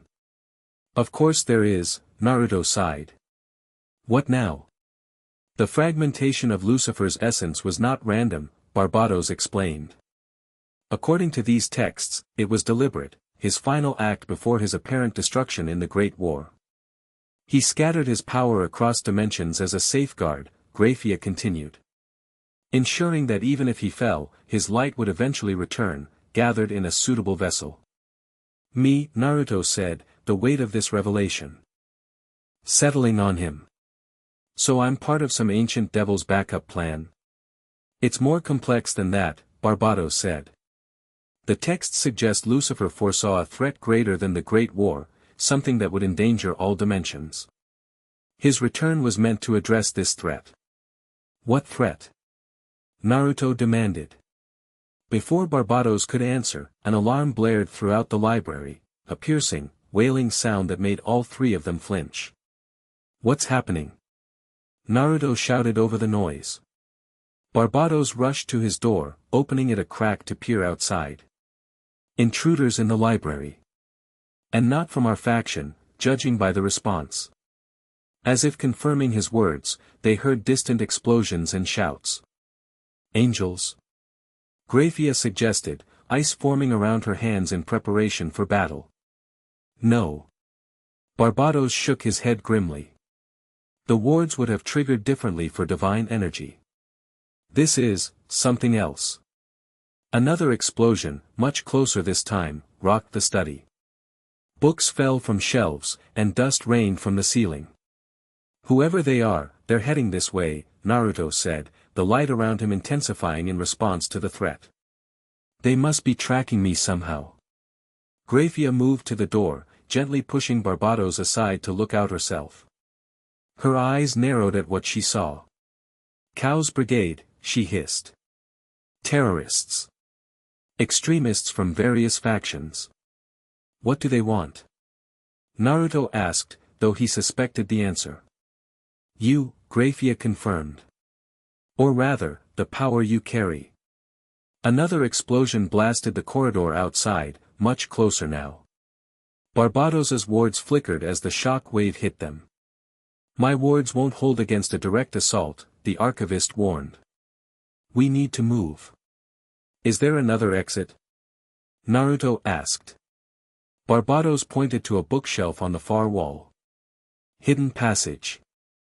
Leads to the catacombs beneath the library. Go, Grayfia ordered Naruto. Take the codex and the treatise. I'll hold them off. I'm not leaving you behind, Naruto protested. This isn't a debate, Grayfia snapped. The Morning Star's light cannot fall into terrorist hands. The consequences would be catastrophic. Before Naruto could argue further, the study door exploded inward in a shower of splinters and magical energy. Through the smoke stepped a figure in black armor emblazoned with chaotic symbols from multiple mythologies. Found you, the intruder said, voice distorted by their helmet. The Lightbringer's vessel. Grayfia reacted instantly, sending a barrage of ice spikes toward the attacker. They raised a hand, deflecting the ice with a shield of dark energy. Lucifuge, the attacker acknowledged. Step aside. We have no quarrel with you. You attack the Great Library and expect me to stand down. Grayfia's power flared, dropping the temperature dramatically. You've made a grave miscalculation. Naruto moved to stand beside her, golden light blazing around him. Who are you people? What do you want? The attacker's helmet retracted, revealing a woman with striking features and eyes that shifted through multiple colors. We are Cow's Brigade. And we want what was stolen from us. I've stolen nothing, Naruto replied. Not you, the woman clarified. Lucifer. The light you carry was never his to take. More figures appeared in the doorway behind her, all wearing similar armor, all radiating power of various types. Barbatos, Grayfia said without taking her eyes off the intruders, take Naruto through the passage. I'll follow once I've dealt with these guests. The old archivist hesitated. Lady Grayfia, there are too many, now, Barbatos. The urgency in her voice spurred him to action. Barbatos hurried to the bookshelf, pulling a specific volume that caused the entire shelf to swing outward, revealing a dark passage beyond. Naruto still hadn't moved. I'm not leaving you to fight alone. Grayfia glanced at him, her expression softening fractionally. I've fought in the Great War and survived. This is nothing. Go, find the answers we seek. I'll find you. The lead attacker laughed. How touching. But ultimately futile. She gestured, and her followers surged forward. Grayfia slammed her hands against the floor, and a massive wall of ice erupted between them and the attackers. It wouldn't hold for long, but it bought seconds. Go, she shouted at Naruto. Making a split-second decision, Naruto created 3 shadow clones, each glowing with golden light. They'll help you, he told Grayfia. And they'll let me know if you don't follow. Without waiting for her response, he ducked into the passage after Barbatos. The bookshelf swung closed behind him, sealing off the study just as the sounds of battle erupted, ice shattering, energy blasting, and his clones engaging alongside Grayfia. The passage was narrow and dark, lit only by the golden light emanating from Naruto's body. Barbatos hurried ahead, surprisingly spry for his apparent age. The catacombs connect to the entire city, he explained as they descended a spiral staircase. We can emerge far from here if necessary. Who are these Chaos Brigade people? Naruto asked, keeping pace easily. What did they mean about the light being stolen? Radical revisionists, Barbatos replied. They believe the entire cosmic order is corrupted and seek to return to some imagined primordial chaos. Their historical claims are mostly nonsense, but dangerous nonsense. That doesn't explain why they want Lucifer's light. Barbatos glanced back at him. Some among them believe the light existed before creation itself, that it was the primordial force from which God crafted reality. In their view, Lucifer stole it when he was made the Lightbringer. And they want to take it back and do, what with it? Unmake creation, presumably. Barbatos's tone was grim. Return all to chaos. Great, Naruto thought. Angels want to kill me because I might be Lucifer reborn. Devils want to use me for political advantage. And now terrorists want my power to destroy reality itself. Never a dull moment, he muttered. They reached the bottom of the staircase and entered what appeared to be ancient catacombs, stone passages lined with alcoves containing urns and sarcophagi. The resting place of notable devils from the early eras, Barbatos explained as they hurried through. Few remember these exist anymore. Naruto was about to reply when a rush of memories hit him. One of his shadow clones had been destroyed. He saw flashes of the battle, Grayfia fighting brilliantly, her ice magic decimating the first wave of attackers, his clones providing flanking support. But there were too many. For every attacker they neutralized, 2 more appeared. And their leader, the woman with shifting eyes, was extraordinarily powerful. We need to go back, Naruto said, stopping abruptly. Grayfia's in trouble. Barbatos turned to him with a surprised expression. How could you possibly know that? Shadow clone memories, Naruto explained impatiently. When they're destroyed, I get their experiences. One just went down, and things don't look good up there. Even if that's true, what can you do? There are dozens of them, all elite fighters. I'm not leaving her behind, Naruto said firmly, already turning back toward the stairs. Another clone's memories flooded his mind, this one showing Grayfia taking a direct hit from the leader's dark energy blast. She was still fighting, but injured, blood staining her white shirt. Damn it. Naruto's light flared with his anger. His wings spread wider, now almost filling the narrow passage. I'm going back. Wait. Barbatos called, but Naruto was already racing up the stairs, taking them 3 at a time. He reached the hidden door and found it sealed from the other side. Without hesitation, Naruto channeled Lucifer's light into his fist and punched through the solid stone, blasting the bookshelf outward. The scene that greeted him was chaos. Barbatos's study was destroyed, the fight having spilled out into the library proper. Bookshelves were toppled, ancient tomes scattered and burning. His remaining shadow clone fought back-to-back with Grayfia, who was visibly wounded but still unleashing devastating ice magic. Around them, at least 15 Chaos Brigade members maintained a loose circle, taking turns attacking while others recovered. "Hey!" Naruto shouted, light blazing around him like a small sun. "Looking for me?" All heads turned toward him. The leader, still standing apart from the main fight, smiled coldly. The vessel himself. How convenient. Grayfia's eyes widened when she saw him.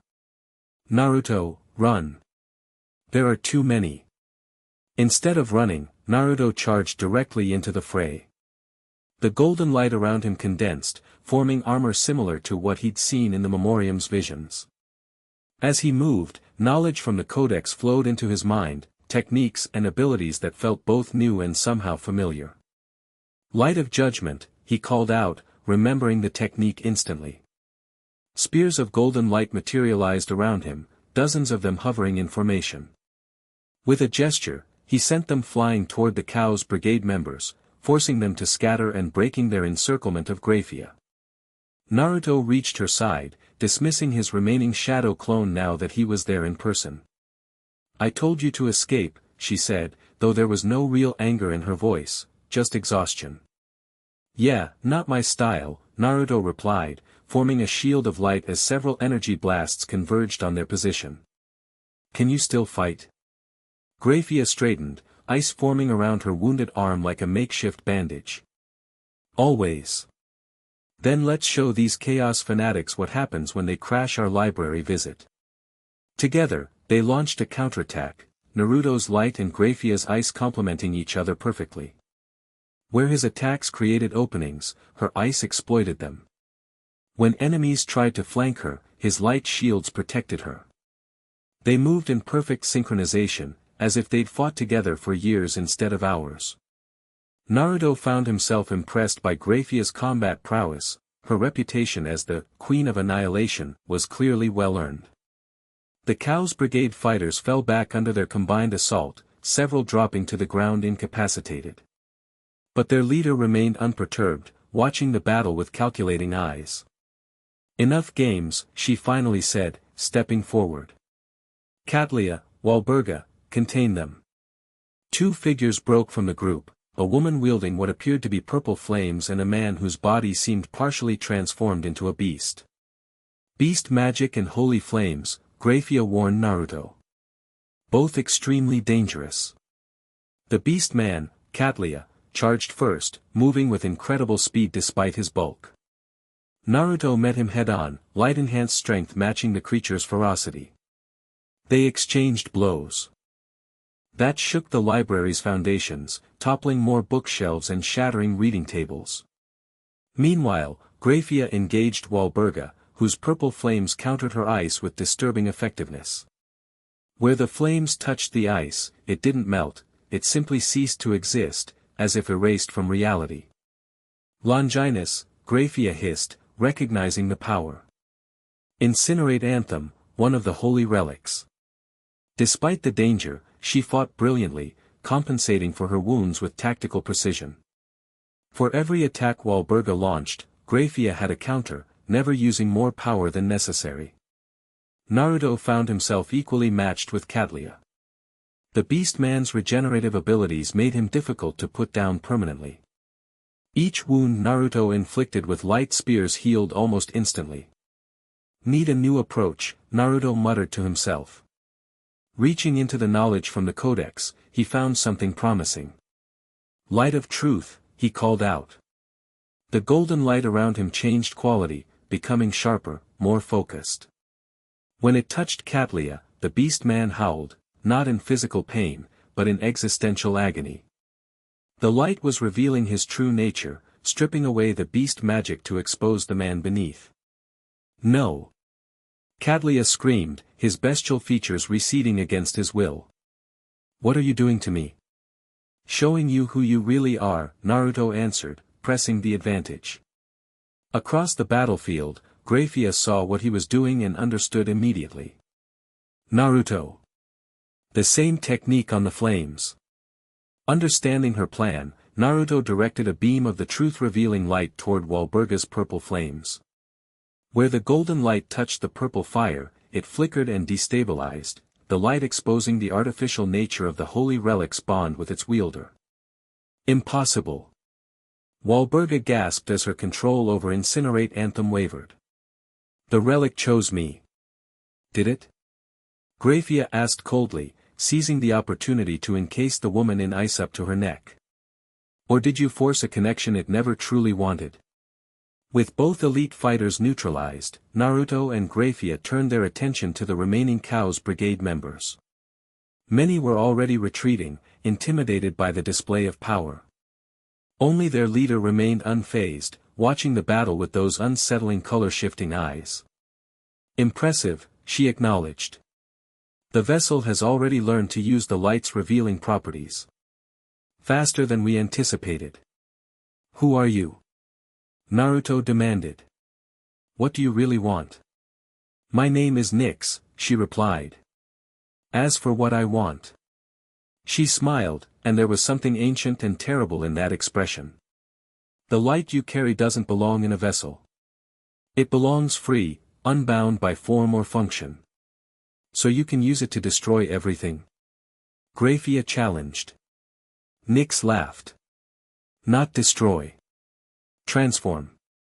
Return to the original state. Her gaze fixed on Naruto. The light remembers, vessel. It remembers what came before. Ask it. Despite himself, Naruto felt the light within him responding to her words, stirring with recognition, not of Nyx herself, but of something she represented. Enough talk, Grayfia said, gathering her power for another attack. Surrender or what? Nyx interrupted. You'll destroy more priceless knowledge. She gestured to the burning books and manuscripts around them. How very devil-like, Lucifuge. Sacrificing wisdom for temporary advantage. Grayfia faltered, glancing at the destruction surrounding them. Barbados would be devastated by the loss. Nyx seized on that moment of hesitation. Dark energy gathered around her hand, coalescing into what looked like a miniature black hole. A parting gift, she said, hurling the dark energy not at them, but upward, toward the library's dome. Naruto realized her intent too late. No. The black energy hit the dome and expanded rapidly, eating through the ancient structure like acid. Massive chunks of stone began falling as the entire ceiling started to collapse. Grayfia. Naruto shouted, diving toward her as a particularly large section of dome plummeted directly above her position. He reached her just in time, his wings expanding to shield them both as tons of stone crashed down around them. The impact was tremendous, driving Naruto to his knees despite his enhanced strength. Through the dust and debris, he saw Nyx create a swirling portal of darkness. She stepped through it, pausing only to look back at them with those shifting eyes. We'll meet again, vessel, she promised. When you're ready to hear the truth about the light you carry. The portal closed behind her just as the last of her followers escaped through similar means. Under the crushing weight of the collapsed dome, Naruto struggled to maintain the shield of light protecting himself and Grayfia. The golden energy strained against the immense pressure, hairline fractures appearing in what had seemed like solid light. Can't hold this much longer, he grunted. Grayfia placed her hand against his, adding her ice magic to his light shield. Where the two powers met, they formed a new substance, neither ice nor light but something stronger than either. Together, she said simply. With their combined power, they pushed upward, sending debris flying in all directions as they freed themselves from the rubble. When the dust settled, they stood in what remained of the great library, a scene of utter devastation. The beautiful dome was gone, leaving the interior exposed to the red sky above. Countless irreplaceable texts had been destroyed in the battle.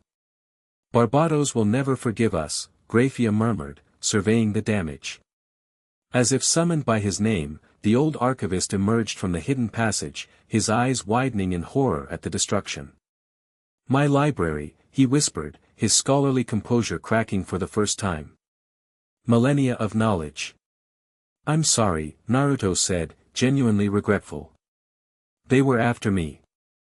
This is my fault. Barbados shook his head slowly. No. The Cows Brigade has targeted the library before, seeking specific texts about primordial magic. Your presence merely accelerated their timetable. Before they could discuss further, the sound of approaching footsteps drew their attention. Through what had been the main entrance, devils in military uniforms poured in, weapons ready. Security forces, Grayfia said. Late, as usual. At their head walked a silver-haired figure Naruto recognized immediately, Rizavim Levon Lucifer, his white robes somehow immaculate despite the dust and debris filling the air. What have we here? Rizavim's voice was smooth, cultured, and deeply unpleasant. The widowed queen and, a guest. His gaze fixed on Naruto, taking in the golden light still emanating from his body, the wings now folded against his back. So the rumors were true, Rizavim continued, his expression darkening. Someone has indeed been tampering with powers beyond their understanding. Lord Rizavim, Grayfia acknowledged coolly. The library was attacked by Cows Brigade operatives. We defended it as best we could. Did you? Rizavim looked pointedly at the destruction around them. Strange that they would attack on the very day you brought this, individual, into our capital. His attention returned to Naruto. And who might you be, young man, to wield a power that resembles my grandfather's? Naruto straightened, meeting Rizavim's gaze directly. Naruto Uzumaki. A foreign name, Rizavim noted. And an unusual power. Care to explain how you came to possess it? Not particularly, Naruto replied. Rizavim's pleasant expression didn't waver, but the temperature of his aura dropped noticeably. I'm afraid I must insist. As the true heir of Lucifer, anything pertaining to his legacy falls under my authority. Your authority? Naruto laughed. The light doesn't recognize you, Rizavim. There's nothing of Lucifer in you except maybe his arrogance. The devil's facade cracked slightly, anger flashing in his eyes. You dare speak to me this way? Guards, seize him. The security forces moved to comply, but Grayfia stepped between them and Naruto. This man is under my protection, she stated firmly. Any attempt to detain him will be considered an act of aggression against House Lucifuge. Rizavim chuckled.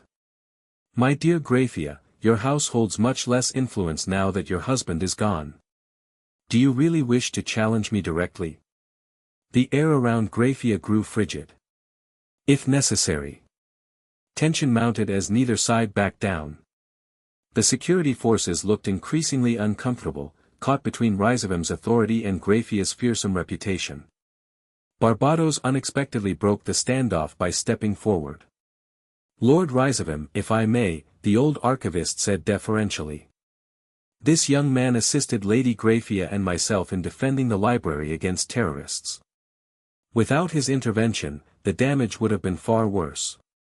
Perhaps we could discuss this matter more civilly after allowing them medical attention. Rizavim seemed to consider this, his calculating gaze shifting between Naruto, Grayfia, and the ruined library. Very well, he finally conceded with a gracious wave. As a courtesy to Archivist Barbados, I'll postpone our discussion.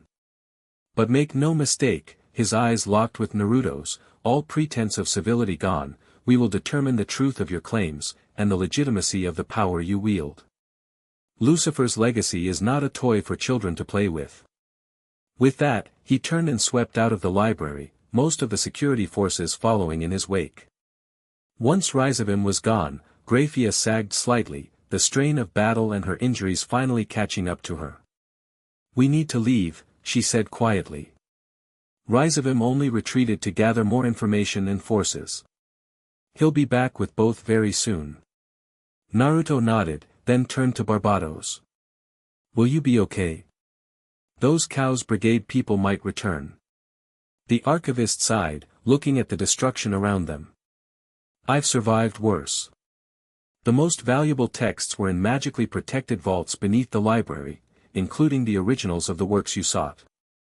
This is a setback, not an end.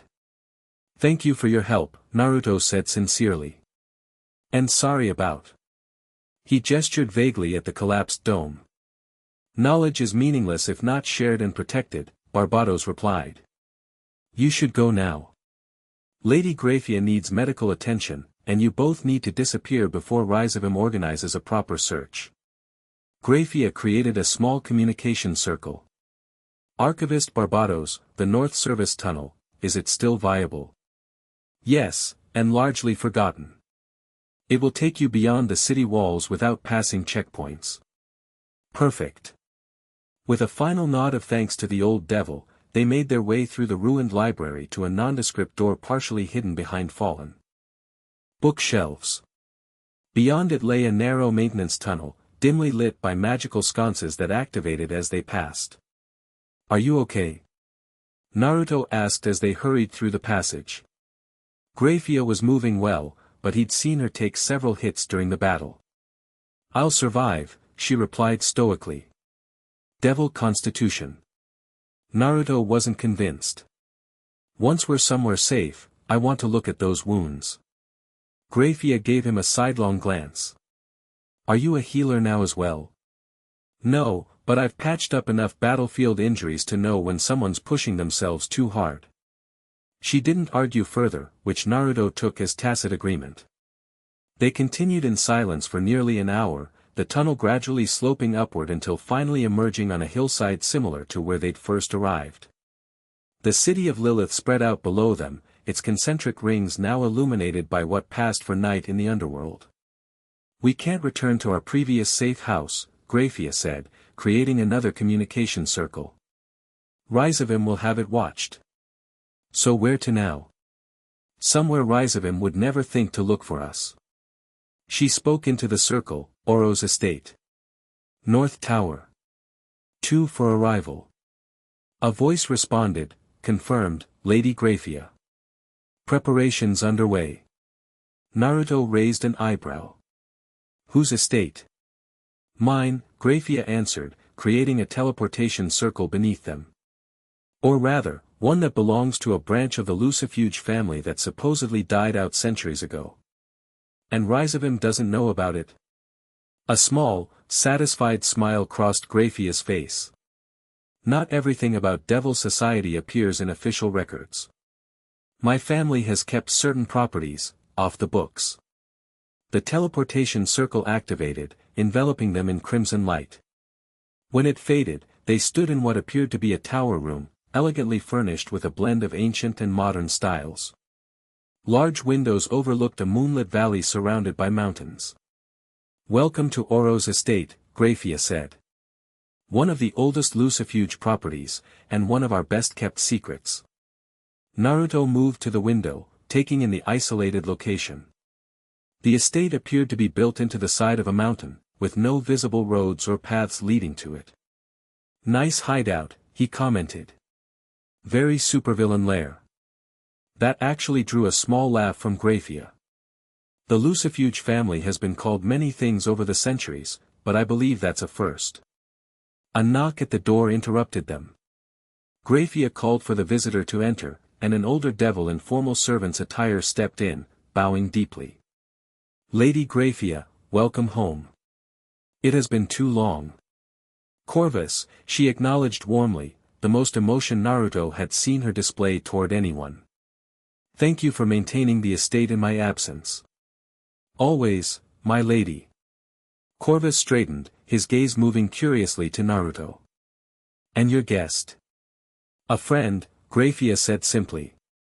We require medical supplies, food, and absolute discretion. No one, and I mean no one, can know we're here. Corvus bowed again. Of course. The estate has been maintained in silent mode for decades. No communications in or out without your authorization. After arranging for medical supplies and food to be brought, Corvus withdrew, leaving them alone again. Silent mode? Naruto asked once the door closed. A state of magical isolation, Grayfia explained, finally allowing herself to sit on an ornate couch. No magical signatures can enter or leave the estate's boundaries without specific permission. So we're invisible to tracking spells? Completely. Neither Heaven nor Rizavim nor the Cows Brigade can locate us here. Naruto sat across from her, his light wings finally fading as he relaxed slightly. Good, because we need to figure out what the hell is going on. Between angels trying to kill me, Rizavim wanting to control me, and now these Cows Brigade terrorists, I'm getting really tired of being a cosmic target practice. Add to that the revelations about interdimensional connections and Lucifer's scattered essence, Grayfia. Noted. We have much to discuss. A servant arrived with medical supplies and food, setting everything on a side table before departing silently. First things first, Naruto said, moving to the medical supplies. Let me see those wounds. To his surprise, Grayfia didn't protest. She removed her jacket and rolled up her sleeve, revealing a nasty burn along her forearm where Walburga's flames had caught her. Another wound on her side had soaked her shirt with blood. That looks bad, Naruto commented, examining the burn first. The holy flames cause wounds that resist devil healing, Grayfia explained. They'll heal eventually, but slowly. Naruto cleaned and bandaged her arm carefully, then hesitated when it came to the wound on her side. I need to see that one too, he said apologetically. Grayfia nodded, unbuttoning the lower portion of her shirt to expose the injury, a deep gash that looked like it came from a bladed weapon. Despite the severity, her expression remained composed. You devils are tough, Naruto commented as he cleaned the wound. Most people would be screaming with injuries like these. Pain tolerance develops over centuries, Grayfia replied. And necessity during war. As Naruto worked, applying disinfectant and bandages, he noticed faint scars across her skin, evidence of countless battles over her long life. How old are you exactly? He asked, then immediately regretted it. Sorry, that's probably rude to ask. A hint of amusement touched Grayfia's lips. By devil standards, I'm in my prime. By human measure, several centuries. Wow. Naruto finished bandaging her side. So you've seen a lot of history firsthand. More than most, she agreed, adjusting her clothing once he was done. Including the later years of the Great War, though I was young then. They moved to the food that had been provided, a spread of various meats, breads, and fruits that Naruto didn't recognize but smelled delicious. After the day's exertions, they both ate hungrily. So, Naruto said between bites, let's put together what we know. Lucifer's power was scattered across dimensions after his apparent death in the Great War. Somehow, when I was dying in my world, his light found me and brought me here. And according to the dimensional treatise, this was deliberate, Grayfia added. Lucifer foresaw some threat that would require his return. Which could be these Cows Brigade people, Naruto continued. Their leader, Nyx, seemed to know a lot about the light. She said it didn't belong bound in a vessel. Grayfia frowned. Nyx is a name from primordial mythology, a personification of night or darkness from before creation itself. You think that's really who she is? Some pre-creation entity? Unlikely, Grayfia replied. More probably a title she's adopted to suit her ideology. The Cows Brigade is known for such dramatic affectations. Naruto pulled out the Lightbringer Codex, which had remained secure in his coat throughout the battle. Maybe this can tell us more about what they're after. The white leather book seemed to pulse with energy as he opened it, golden light flowing from its pages into his hands. More knowledge entered his mind, techniques, history, and understanding about the nature of Lucifer's power. This is incredible, Naruto murmured. It's like having a conversation with the power itself. What does it tell you? Grayfia asked, leaning forward with interest. Naruto's eyes glowed golden as he absorbed the information. The light, it really did exist before creation.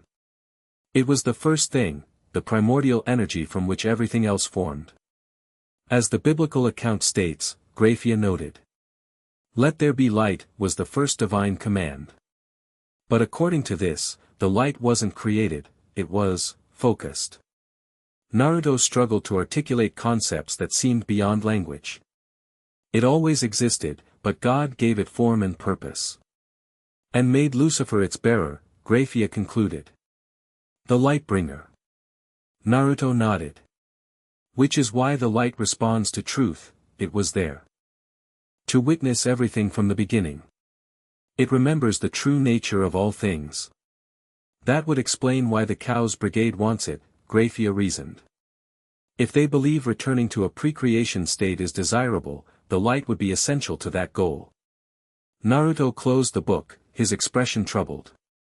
But that doesn't explain why Lucifer scattered his essence across dimensions, or what threat he was preparing for. Unless. Grayfia's eyes widened with sudden understanding. Unless the threat isn't the Chaos Brigade itself, but what they're trying to release. What do you mean? Grayfia stood, pacing as she organized her thoughts. Devil history speaks of entities that existed before creation, primordial forces that were bound or transformed when reality was ordered. Beings of such chaos and power that their very existence was incompatible with structured reality. Like Nyx? Naruto asked. Possibly, though I suspect she's merely a servant or avatar. The true primordials would be unrecognizable to us. Beyond comprehension. Naruto thought back to Nyx's shifting eyes and the sense of ancient wrongness he'd felt from her. And you think the Chaos Brigade is trying to free these primordial entities? It would align with their stated goals of returning to chaos, Grayfia confirmed. And explain why Lucifer would take such drastic measures to ensure his powers return. Because his light is the only thing that can counter these primordial forces, Naruto concluded. Since it existed alongside them before creation. Exactly. Grayfia stopped pacing, facing him directly. If I'm right, the stakes are far higher than angel-devil politics or Rizavim's ambitions. We're talking about the potential unraveling of reality itself. Naruto sat back, absorbing the magnitude of what they were discussing. And somehow I'm supposed to stop this? I'm just a ninja who got cosmically drafted. A ninja who has already demonstrated remarkable affinity for Lucifer's power, Grayfia pointed out. You've accomplished in days what others couldn't achieve in lifetimes. Still, I didn't ask for this responsibility. Few who change history ever do, Grayfia said softly. They fell silent for a moment, the weight of their discoveries settling between them. Outside, the strange underworld moon cast long shadows through the tower windows. Finally, Naruto spoke again. What about my world? The void sphere showed my friends, they won the war, but they think I'm dead. Is there any way to contact them? To let them know I'm okay? Grayfia's expression softened with genuine sympathy. Interdimensional communication might be possible with Lucifer's fully awakened power. The dimensional treatise mentioned such abilities. So I need to master this power completely, Naruto concluded. Not just for this world's sake, but to reconnect with my own. It seems our goals align in yet another way, Grayfia noted. My priority remains preventing catastrophe in this world, but helping you connect with yours may be part of the same solution. Naruto stood, moving to the window to stare out at the unfamiliar landscape. The golden light within him stirred, responding to his emotions, determination, homesickness, and growing resolve. Then we keep training, he said firmly.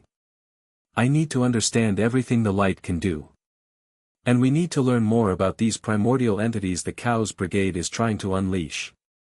Agreed, Grayfia said. This estate has extensive training facilities and a private library with texts dating back to the earliest Devil era. We'll find answers here, away from Rizavim's schemes and Heaven's interference. Naruto turned back to her, noticing how the moonlight silvered her hair, making her look almost ethereal despite her practical clothes and bandaged wounds. Thank you, he said sincerely. For everything so far. You could have handed me over to your people or left me to the angels. Instead, you've risked everything to help me. Grayfia seemed momentarily taken aback by his gratitude. She began, then composed herself. It was the logical course of action, given the circumstances. Naruto grinned. Right. Purely logical. Nothing to do with your obvious rebellious streak. That earned him a rare smile. Perhaps I've developed a certain distaste for following others' expectations since Surzek's death. Well, whatever the reason, I'm glad you're on my side, Naruto said. I have a feeling we're going to need each other before this is over. Indeed, Grayfia agreed. But for now, we both need rest. Tomorrow will bring its own challenges. She showed him to an adjacent guest chamber, a luxurious room with a four-poster bed and its own sitting area. Before leaving him, she paused in the doorway. Naruto, she said, her voice softer than usual. What you did today, coming back for me during the battle, was foolish and reckless. You're welcome, he replied with a grin. But also. She continued, it's been a long time since anyone put themselves at risk for my sake. So thank you. Before he could respond, she was gone, closing the door quietly behind her. Naruto sat on the edge of the bed, letting the golden wings manifest once more. He studied them thoughtfully, stretching and flexing the new appendages. 2 pairs now, double what he'd first manifested. Was he becoming more like Lucifer with each passing day? Or was Lucifer's power adapting to him? The Codex had suggested both were true, vessel and power evolving together, neither fully dominating the other. What are you really? He asked the light softly. And what am I becoming? The light pulsed gently in response, neither confirming nor denying his concerns. Outside, in the strange night of the underworld, unseen forces were gathering. In Lilith, Rizavim plotted his next move. In heaven, angels debated the implications of the Morningstar's return. And somewhere in the shadows between worlds, the Chaos Brigade prepared for their greatest ritual. The true battle was just beginning. Chapter 3, The Lightbringer's Choice. Naruto woke to sunlight streaming through tower windows. Not the red glow of the underworld's strange moon, but actual golden sunlight. He blinked, disoriented, and rolled out of bed. What the view outside stopped him mid-sentence. The mountain landscape remained the same, but the sky was blue. Actual blue, with white clouds and a normal sun. Naruto yanked open his door and nearly collided with Grayfia in the hallway. She wore simple black pants and a gray blouse, the most casual he'd seen her. Good, you're awake, she said. I was coming to, the sky's blue, Naruto interrupted. Are we in the human world now? Grayfia shook her head. No. Oro's estate exists in a pocket dimension between the underworld and Earth. It shifts between aspects depending on various factors. Including the alignment of certain powers, she said, eyeing him meaningfully. Your light seems to have influenced our environment. Naruto looked down at his hands. The golden glow had diminished overnight but remained visible beneath his skin, like sunlight through thin paper. Sorry. I don't know how I did that. Don't apologize. It's actually beneficial. Rizavim will be looking for us in devil territory. This dimensional state makes us even harder to track. She gestured for him to follow. Come. Breakfast is ready, and we have much to do. They ate in a solarium overlooking the valley, fresh bread, fruits, and something similar to coffee but with a spicy aftertaste. As they finished, Grayfia spread out several ancient maps and the books they'd taken from the great library. I've been studying these since dawn, she said. The dimensional treatise mentions 7 nexus points where the boundaries between dimensions are naturally thinner. Naruto leaned forward. And that helps us how? The Chaos Brigade needs access to one of these points for their ritual. If they're truly attempting to release primordial entities, they can only do so at a nexus. So we find the nexus points, stake them out, and catch them in the act, Naruto suggested. Grayfia shook her head. There are 7 points scattered across multiple realms. We don't have the resources to monitor them all. Then how do we? A communication circle suddenly appeared above the table, pulsing urgently. Grayfia's expression hardened as she recognized the signature. Corvus, I said no communications. The loyal servant's voice came through, tense and apologetic. Forgive me, Lady Grayfia, but Lord Ajuka Beelzebub has overridden the estate's wards. He says it's about Lord Phoenix. Naruto and Grayfia exchanged worried glances. Allow the communication, she ordered. The circle expanded, and a holographic image appeared, a handsome man with green hair and a serious expression. Grayfia, he acknowledged. And you must be the one causing all the commotion. His eyes fixed on Naruto with scientific curiosity. Lord Beelzebub, Grayfia replied formally. What's happened? Rizavim has taken the Phoenix family hostage, Ajuka said without preamble. He claims they're harboring a fugitive who stole Lucifer's power, supposedly a distant relative named Erishur. That bastard, Naruto growled. The Phoenix family has nothing to do with this. Precisely why I contacted you, Ajuka continued. Rizavim is demanding the surrender of this Erishur Phoenix within 24 hours, or he'll execute the family for treason. He can't do that, Grayfia protested. The Phoenix clan has political protection, had protection, Ajuka corrected. With Surzex gone and the Satan positions in flux, Rizavim has rallied enough noble houses to his side to temporarily overrule the remaining Satans. He's using this situation to consolidate power.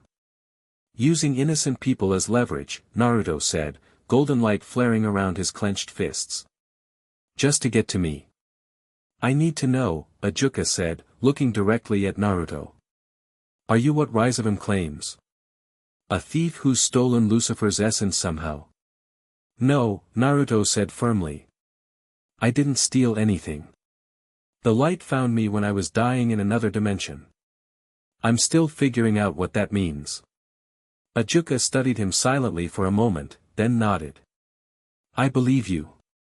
The energy signature you're emitting, it's purer than anything in Rizavim's bloodline. Will you help us then? Grayfia asked. Officially, I can't intervene without causing civil war, Ajuka said. Unofficially. A small magic circle appeared next to his hologram, floating toward them. These are the security details for where the Phoenix family is being held. Rizavim has them in the old Lucifer Palace in the center of Lilith. That's heavily guarded territory, Grayfia noted. Getting in won't be easy. Which is exactly why he chose it, Ajuka replied. He's expecting you to come, he's prepared for you. But perhaps not for what your friend truly represents. His gaze lingered on the golden light emanating from Naruto. I must go before my communication is traced. Good luck. With that, his image disappeared. Naruto stood, determination hardening his features. We have to save them. Agreed, Grayfia said, studying the security details. But rushing in blindly would be suicide. We need a plan. Can't we just teleport in, grab the family, and teleport out? The Lucifer Palace has anti-teleportation wards that even I can't bypass, Grayfia explained. We'll need to physically infiltrate it. Naruto considered this. What about a distraction? Something big enough to pull guards away from wherever they're holding the family? That could work, Grayfia agreed. But what would be significant enough to? She stopped as Naruto's eyes began to glow with golden light, a smile spreading across his face. I think it's time the original Lucifer made a public appearance, don't you? The plan came together quickly. Using information from both the Codex and Grayfia's extensive knowledge of devil politics, they identified the perfect moment to strike, Rizavim's public address scheduled that evening in the central plaza of Lilith. He'll present the Phoenix family there, Grayfia explained as they prepared. A show of power before the execution deadline tomorrow. And that's when I crashed the party, Naruto said, practicing a technique from the Codex that allowed him to intensify his light to blinding levels. While I extract the hostages during the confusion, Grayfia finished. She handed him a small communication device. This will let us coordinate once we're separated. As evening approached, Naruto stood before a mirror in the estate's armory. He'd chosen to wear the same clothes from their library excursion, black pants, red shirt, black coat, but now they seemed transformed by the golden light that surrounded him. His wings had expanded again overnight, now 3 pairs extended from his back, glowing with intense radiance. Quite the transformation, Grayfia commented from the doorway. She too had changed, wearing battle armor of silver and blue, her hair pulled back in a practical style. You look like him. Like Lucifer at the height of his power. Is that a good thing? Naruto asked, still uncertain about fully embracing this identity. It's what we need right now, she replied pragmatically. She approached him, adjusting his collar slightly. Remember, once you've drawn their attention, you'll face the full might of Raizavim's forces. Don't underestimate him. He may not have Lucifer's true light, but he's ancient and cunning. I'll be careful, Naruto promised. He caught her hand as she withdrew it, surprising both of them. You be careful too. Getting the family out is just as dangerous as my part. Their eyes met, and something passed between them, concern that went beyond their tactical alliance. I've survived worse, she said softly, but didn't pull her hand away. I know. You're the badass queen of annihilation, Naruto replied with a grin. Just, come back in one piece, okay? Grayfia nodded, a hint of warmth breaking through her usual reserve. Likewise. They stayed that way for a moment longer than necessary before Grayfia finally stepped back, all business again. It's time. Corvus has prepared the dimensional key to take us to Lilith's outskirts. Naruto took a deep breath, light flaring around him. Then let's crash Raizavim's party. The central plaza of Lilith teemed with devils from every stratum of society. Some had come willingly to support Raizavim, others had been compelled to attend. At the center stood a raised platform where Raizavim addressed the crowd, resplendent in ceremonial armor of white and gold. Behind him, the Phoenix family knelt in chains, parents, children, and extended relatives, over 20 in all. The corruption of our bloodlines will not be tolerated. Raizavim proclaimed, his voice magically amplified. This impostor who claims connection to the great Lucifer must be brought to justice. In the shadows of a side street, Grayfia watched, calculating guard positions and escape routes. There are more security forces than we anticipated, she whispered into her communication device. At least 500, including elite units. Naruto's voice came back, steady and determined. Good thing we're not fighting our way through them, then. Are you in position? Yes. The extraction route is prepared. I'm just waiting for your signal. Then cover your eyes, Naruto replied. It's showtime. High above the plaza, a point of light appeared in the red sky of the underworld, small at first, then rapidly expanding. Devils in the crowd pointed upward, murmurs of confusion spreading. Even Raizavim paused his speech, looking up with narrowed eyes. The light descended, brilliant and golden, forcing many to shield their eyes. It landed directly before the platform where Raizavim stood, the impact sending a ripple of energy across the plaza. As the light dimmed enough for visibility, a figure stood revealed, Naruto, his 3 pairs of golden wings fully extended, radiating power that made the air itself vibrate. Raizavim live on Lucifer, Naruto's voice carried effortlessly across the suddenly silent plaza. You speak of corruption while using innocent lives as pawns. You claim Lucifer's legacy while embodying everything he fought against. Whispers erupted throughout the crowd. The wings. Golden light. Could it really be? Raizavim recovered quickly, his surprise masked by a cold smile. Well, well. The thief reveals himself. Guards. Security forces converged from all directions, weapons raised. Naruto didn't move, allowing his light to intensify until it formed a visible aura around him.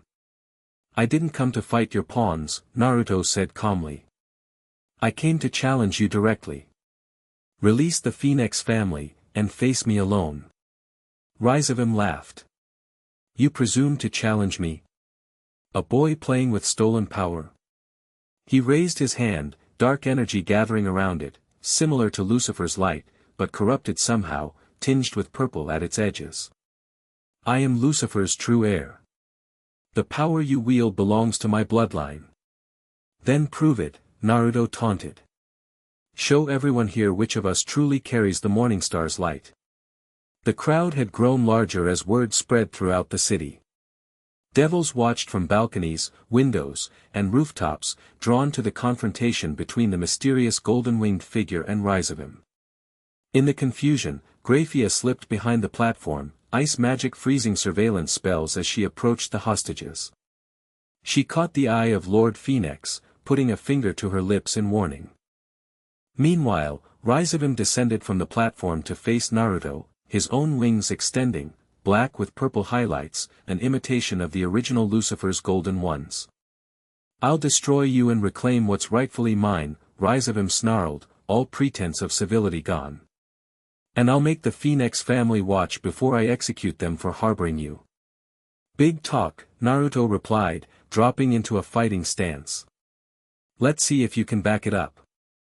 Rizavim struck first, launching a spear of dark energy directly at Naruto's heart.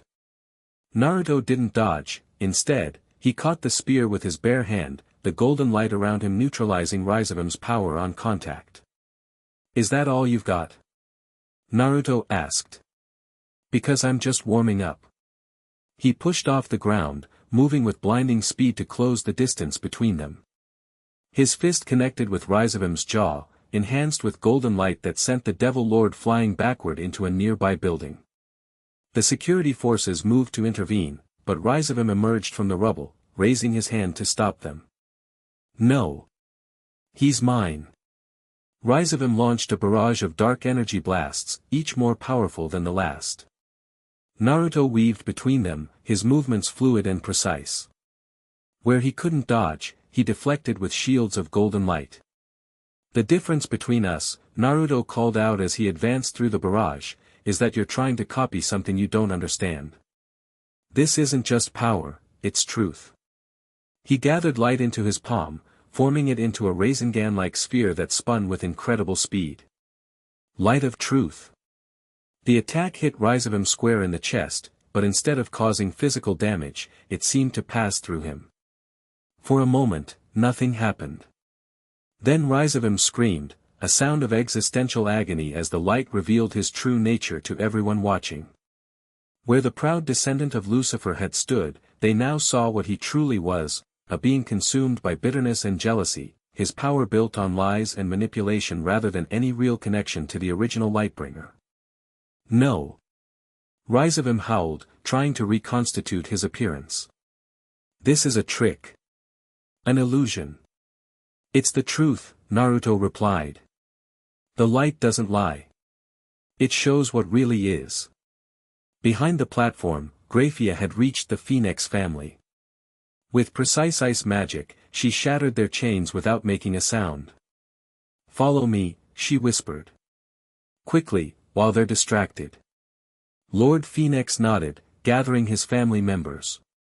What about the boy? He asked, looking toward Naruto. We can't just leave him. He can handle himself, Grayfia assured him. Your safety is his priority. They began moving slowly away from the platform, using the distraction of the battle to slip toward the prearranged escape route.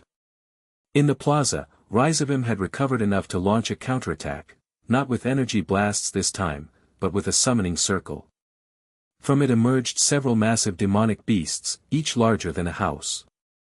Let's see how your light fares against the hounds of the ancient hell, Rizavim snarled. The beasts charged, their massive jaws capable of crushing stone. Naruto's wings flared wider, the golden light forming armor around his body as he met them head-on. He grabbed the first beast by its jaws as it tried to bite him, forcing them apart until the creature howled in pain. Using the momentum, Naruto spun and hurled the beast into another, sending both crashing into a nearby building. The third lunged at him from behind, but Naruto sensed it coming. He dropped to the ground, letting the creature sail over him, then thrust his light-covered fist upward into its belly. The beast dissolved into particles of darkness. Is that really the best you can do? Naruto taunted Raizavam, deliberately drawing attention away from where Grayfia was escorting the Phoenix family to safety. Lucifer commanded legions of demons. You can barely control 3 mutts. Raizavam's face contorted with rage. Enough games. Guards, kill him. The security forces finally moved in. Hundreds of devil soldiers converging on Naruto from all sides. He smiled, having expected this moment. Bringing his hands together in a familiar seal, he called out, "Multi-shadow clone jutsu." The plaza filled with copies of Naruto, each glowing with golden light, each with 3 pairs of wings. The security forces faltered, suddenly facing hundreds of opponents instead of one. Attack!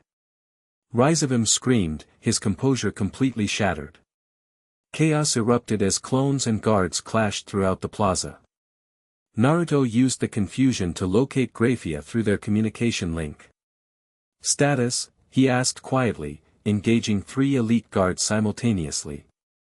Almost clear, her voice came back. 2 minutes to extraction point. Copy that. Naruto fought his way toward Raizavam, who had retreated to the platform again, surrounded by his personal guard of 12 elite devils. The clones were holding their own against the security forces, but they wouldn't last forever. Come out and fight me yourself. Naruto called to Raizavam. Or are you afraid to face me without your shields? It was the wrong taunt for someone as proud as Raizavam. With a snarl of rage, he blasted his own guards aside and leapt down to confront Naruto. I will tear those wings from your back, he promised. And then I'll find your little silver-haired accomplice and make her watch as I extract Lucifer's light from your body. The mention of Grayfia triggered something in Naruto, protective instinct mixed with another emotion he wasn't ready to name. His light flared brighter, responding to his feelings. You won't touch her, he said, his voice deadly calm. And after today, you won't threaten anyone ever again. They clashed in the center of the plaza, light against darkness, original against imitation. Raizavam fought with the experience of centuries, his techniques refined and deadly. But Naruto fought with something Raizavam couldn't match, the true light responding to his determination and the ninja skills he developed over a lifetime of combat. Where Raizavam was calculated, Naruto was unpredictable. When Raizavam attacked with elaborate magic circles, Naruto countered with simple, devastating combinations of light and taijutsu. For every wound Raizavam inflicted, Naruto returned too. How? Raizavam demanded after a particularly brutal exchange left him bleeding from multiple wounds. How can you wield his power so naturally? What are you? Naruto paused, golden light surrounding him like a second skin. I'm Naruto Uzumaki from the Hidden Leaf Village. I'm a ninja who never gives up. And right now, his wings spread wider, light gathering between his hands, I'm the Lightbringer. The communication device at his ear activated. We're clear, Grayfia's voice confirmed. The family is safe. That was all Naruto needed to hear. With the hostages secure, he could end this without holding back. Drawing on knowledge from the Codex, he called forth Lucifer's most powerful technique. Dawn of Creation. Light exploded outward from Naruto's body, not as a destructive wave but as a revealing force. Where it touched devils in the plaza, it showed them truth, about themselves, about Raizavam, about the history they'd been taught. Some fell to their knees, overwhelmed. Others stood transfixed, perceptions shifting fundamentally. Raizavam tried to shield himself, throwing up barriers of dark energy, but the light passed through them as if they weren't there. When it reached him, he screamed, a sound of such primal anguish that even hardened warriors flinched. No. No. I am Lucifer's heir.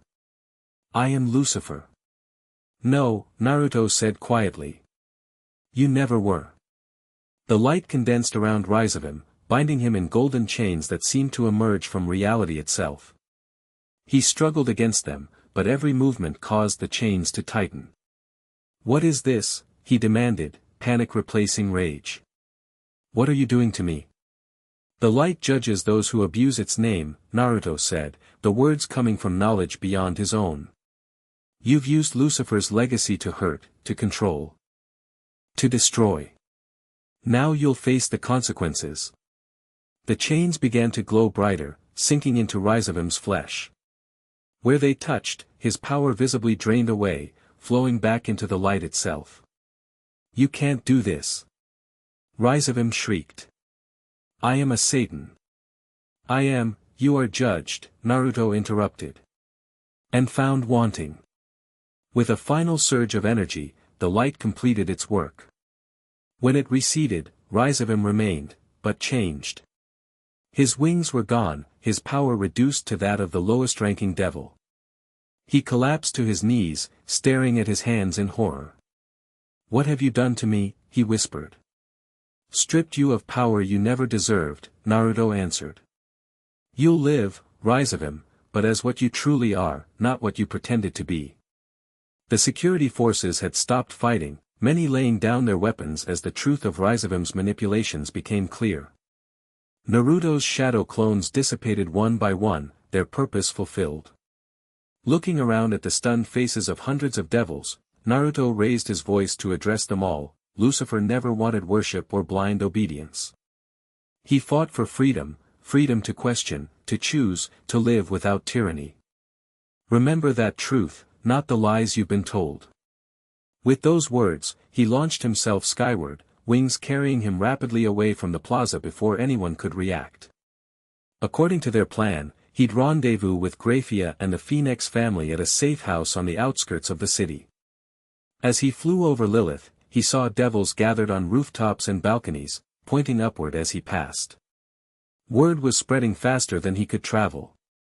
By morning, everyone in the underworld would know, the true Lightbringer had returned. The safe house was actually an abandoned temple, its original purpose long forgotten by most devils. Grayfia had chosen it for both its obscurity and its powerful old wards that still functioned after centuries. Naruto landed in the courtyard, retracting his wings as he entered the main hall. The Phoenix family sat in small groups, talking quietly among themselves. When they saw him, conversations stopped. Lord Phoenix stood, approaching Naruto with a formal bow. We owe you our lives, he said. Thank you for what you did. Don't thank me yet, Naruto replied. We still need to get you somewhere truly safe. Lady Grayfia has already arranged transportation to our ancestral estate in the outer territories, Lord Phoenix explained. It's well defended, and now that Rysavim has been dealt with, we should be safe there. Naruto looked around the hall. Where is Grayfia? In the inner chamber, Lady Phoenix answered, stepping forward. She was injured during our escape. Injured? Naruto's heart rate spiked. How badly? She said it was minor, but... Lady Phoenix hesitated. She's lost a significant amount of blood. Naruto didn't wait to hear more. He rushed through the temple to the inner chamber, pushing open the heavy stone door to find Grayfia sitting on a bench, bandaging a wound on her side. She looked up as he entered, her expression carefully composed despite her obvious pain. You succeeded, I see, she said, as if commenting on the weather rather than his battle with a Satan-class devil. So did you, Naruto replied, approaching her quickly. But at what cost? Let me see. Grayfia hesitated, then nodded, removing her hand from the bandage. Blood immediately soaked through, indicating a deep wound beneath. What happened? Naruto asked, kneeling to examine the injury. One of Rysavim's personal guards intercepted us at the extraction point, Grayfia explained. I handled it, but not before taking a hit. This needs more than a bandage, Naruto said, concern evident in his voice. It needs healing magic. The Phoenix family has regenerative abilities, but using them would alert others to our location, Grayfia replied. I'll be fine until we reach safer ground. Naruto frowned, then had an idea. Maybe I can help. He held his hands over her wound, calling forth the golden light, not in its combat form, but softer, gentler. The codex mentioned healing properties in Lucifer's light. Worth a try, right? Before Grayfia could object, the light flowed from his hands into her wound. She gasped, not in pain but surprise, as warmth spread through her side. The bleeding stopped immediately, and the edges of the wound began to close before their eyes. "How does that feel?" Naruto asked. "Better," Grayfia admitted, genuine amazement in her voice. "Much better." She studied him with new interest.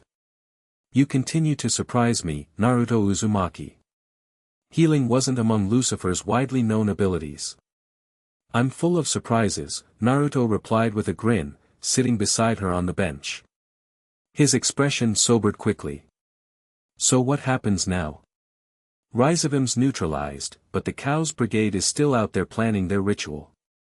"Yes, and with Rhizovim's downfall, we may have actually accelerated their timeline," Grayfia said thoughtfully. "The underworld will be in chaos for days as power realigns. Perfect cover for their activities." Naruto was about to respond when a violent tremor shook the temple, dust and small stones raining from the ceiling.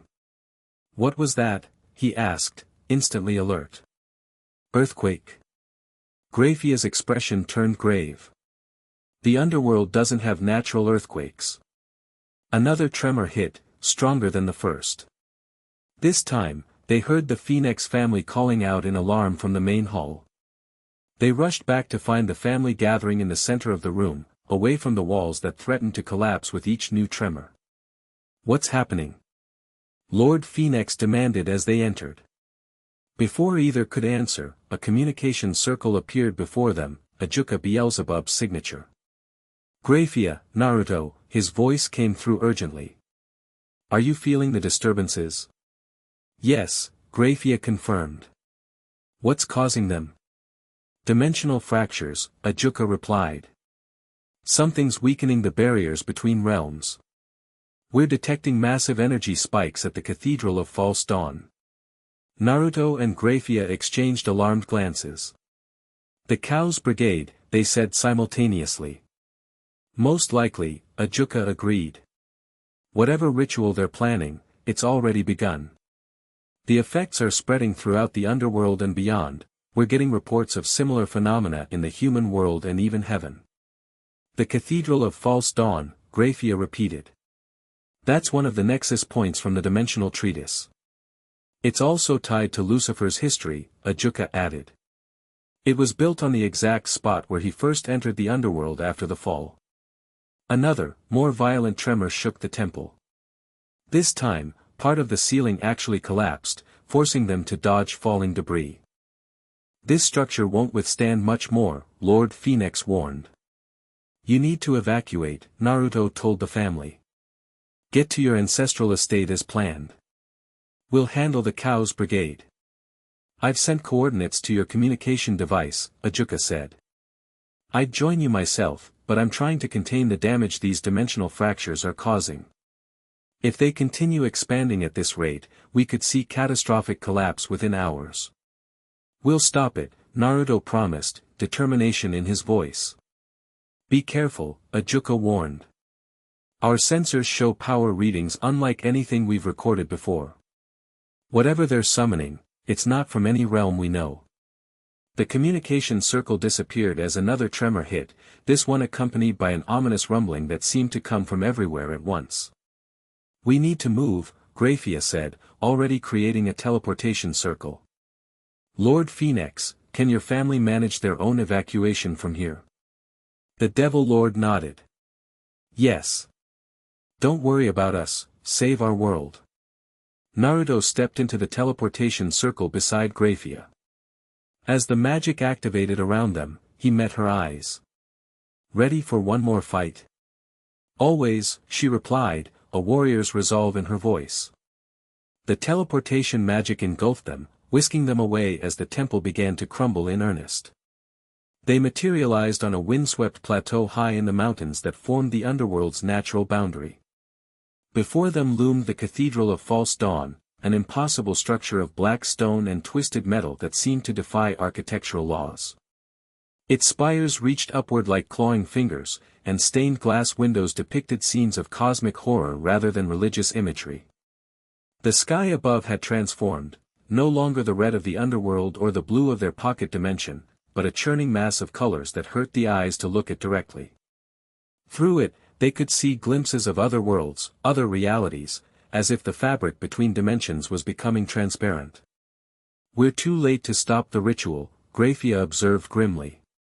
"It's already underway." Naruto extended his senses, the light within him responding to the energies around them. There inside, dozens of Chaos Brigade members. And something else, something ancient and wrong. Nyx, Grayfia guessed. Or whatever entity she serves. They approached the cathedral cautiously. No guards patrolled outside, everyone was apparently needed for the ritual within. As they reached the massive doors, inscribed with symbols that predated devil civilization, another tremor shook the mountain. "These are getting worse," Naruto noted as they steadied themselves. "The barriers between dimensions are collapsing," Grayfia explained. "If we don't stop the ritual soon, there will be nothing left to save." The doors were unlocked, as if the Chaos Brigade feared nothing that might interrupt them at this point. Naruto pushed them open, revealing the cathedral's interior. What had once been a place of worship had been transformed into something else entirely. The central nave stretched longer than should have been possible, creating a perspective that made Naruto's head hurt. At its end, where an altar would normally stand, a massive ritual circle pulsed with dark energy. Chaos Brigade members surrounded it, chanting in a language that sounded like breaking glass. In the circle's center stood Nyx, her arms raised, body partially transformed into something no longer human. Her skin had turned translucent, revealing not organs but swirling darkness spotted with tiny lights, like the night sky contained within a human form.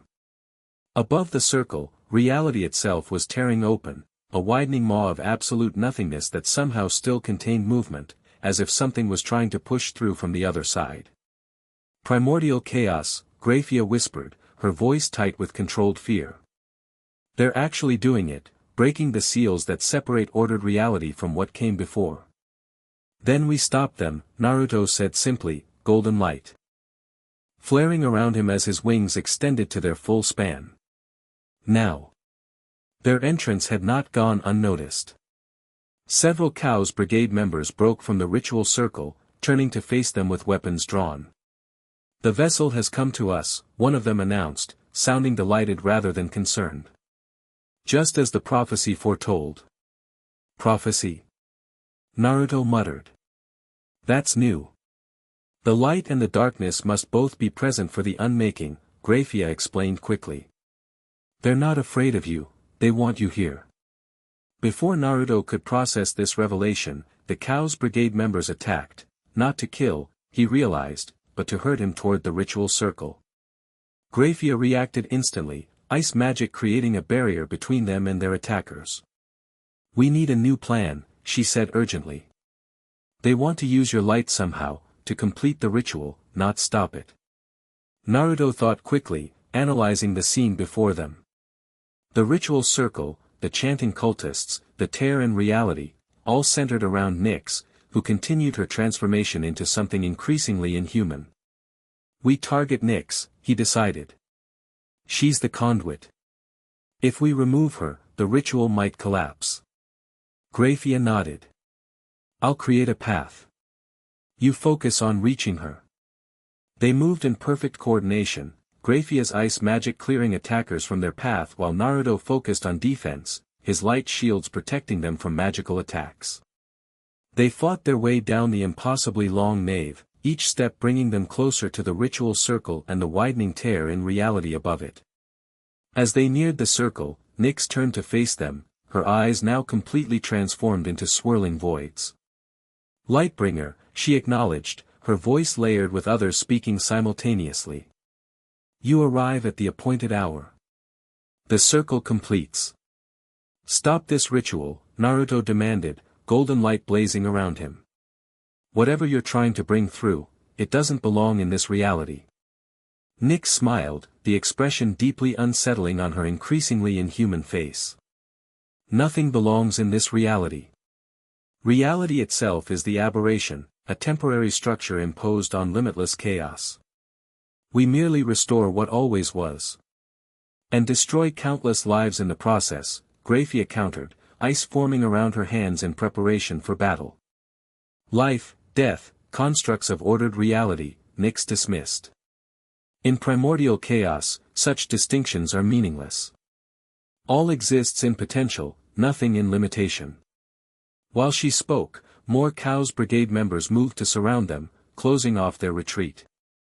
The tear in reality widened further, and through it, Naruto glimpsed something that defied comprehension, shapes that couldn't exist in three-dimensional space, colors that had no names, movement that followed no natural laws. "We're running out of time," he told Grayfia quietly. She nodded, eyes fixed on Nyx. "We attack together. Hit her with everything we have." They launched forward simultaneously, Grayfia's ice magic forming deadly spikes while Naruto gathered light into a massive spear. Before their attacks could connect, Nyx made a simple gesture, and reality seemed to ripple around them. Both found themselves frozen in place, unable to move forward or back. "Did you think we wouldn't prepare for you?" Nyx asked, approaching them leisurely. "We've planned this moment for millennia. The light returns precisely when it must, to complete the circle, not prevent it." She reached toward Naruto, her hand now more like a tendril of living darkness. "The light remembers what came before. It yearns to return to its original state, unbound by form or function." "You're wrong," Naruto struggled against the invisible force holding him. "The light doesn't want destruction, it wants truth. And what greater truth than the primordial state from which all emerged?" Nyx countered. Her tendril hand touched Naruto's chest, directly over his heart. "Let me show you." Images flooded Naruto's mind, not memories like those from the memoriam, but something far older. He saw creation itself from before the beginning, endless potential, unlimited possibility, all existing simultaneously without contradiction. No pain, no fear, no separation, but also no joy, no love, no growth. Just eternal, unchanging chaos. "This is what was," Nyx whispered, her voice seeming to come from inside his mind. "And what shall be again? The light remembers, ask it." To Naruto's horror, the light within him responded to her words, resonating with what she showed him. Part of it, the oldest, deepest part, recognized the primordial chaos as its first home. "No," he gasped, fighting against both Nyx's power and the light's ancient memory. "That's not all it remembers." With tremendous effort, Naruto reached for different aspects of the light, not its primordial origin, but what it had become afterward. The joy of creation, the wonder of new life, the beauty of ordered reality with all its complexity and growth. "The light didn't just exist in chaos," Naruto said, his voice growing stronger. "It helped create everything that followed. It chose form. It chose purpose." Golden radiance began to push back against Nyx's darkness, breaking her hold inch by inch. "Impossible," she hissed, her inhuman features contorting with anger. "The light cannot reject its origin." "It's not rejecting anything," Naruto countered. "It's choosing. Just like Lucifer chose. Just like I'm choosing now." With a surge of will, Naruto broke free of the paralysis, his wings flaring to their full extent. The golden light around him intensified until it rivaled the sun, forcing many of the Chaos Brigade members to shield their eyes. Grayfia, still partially constrained, watched in amazement as Naruto's transformation completed itself.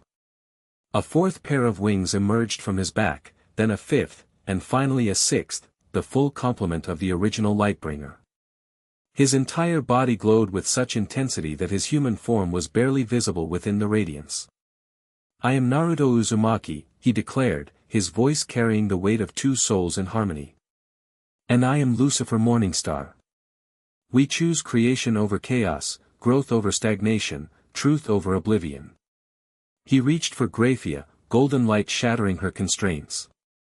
She moved to his side immediately, ice magic ready. "How touching," Nyx sneered, retreating toward the ritual circle. But you're too late. The way is opened. What comes through cannot be stopped by any power in this reality. As if to confirm her words, the tier above them widened dramatically, and something began to emerge, a presence so vast and alien that it defied visual perception. Where it touched the edges of reality, things simply ceased to exist, not destroyed but unmade, returned to raw potential. Cultists around the circle fell to their knees in worship or madness or both, their bodies beginning to dissolve as primordial chaos leaked into the cathedral. "Grayfia," Naruto said urgently, "get everyone out, as many as you can. This place is about to become ground zero." "What are you going to do?" she asked, already moving to herd the saner cultists toward the exit. "What the Lightbringer was meant to do," Naruto answered, rising into the air on his 6 golden wings. "Reveal truth." He ascended toward the tear in reality, gathering light as he went, not just from within himself, but from everything around him. The cathedral grew darker as he absorbed ambient light, channeling it into his final attack. Nyx realized his intention too late. "No," she screamed, her voice distorting as her transformation accelerated. "You'll destroy everything." "No," Naruto corrected, positioning himself directly before the emerging primordial entity. "I'll save it." With all 6 wings spread wide, Naruto unleashed the light in its purest form, not as a weapon, but as revelation. Light of absolute truth. Golden radiance exploded outward, not in a destructive wave but as a fundamental assertion of reality itself. Where it touched the tier, it didn't fight the chaos beyond but revealed its true nature, not as an enemy of reality but as its forgotten foundation, the potential from which everything grew.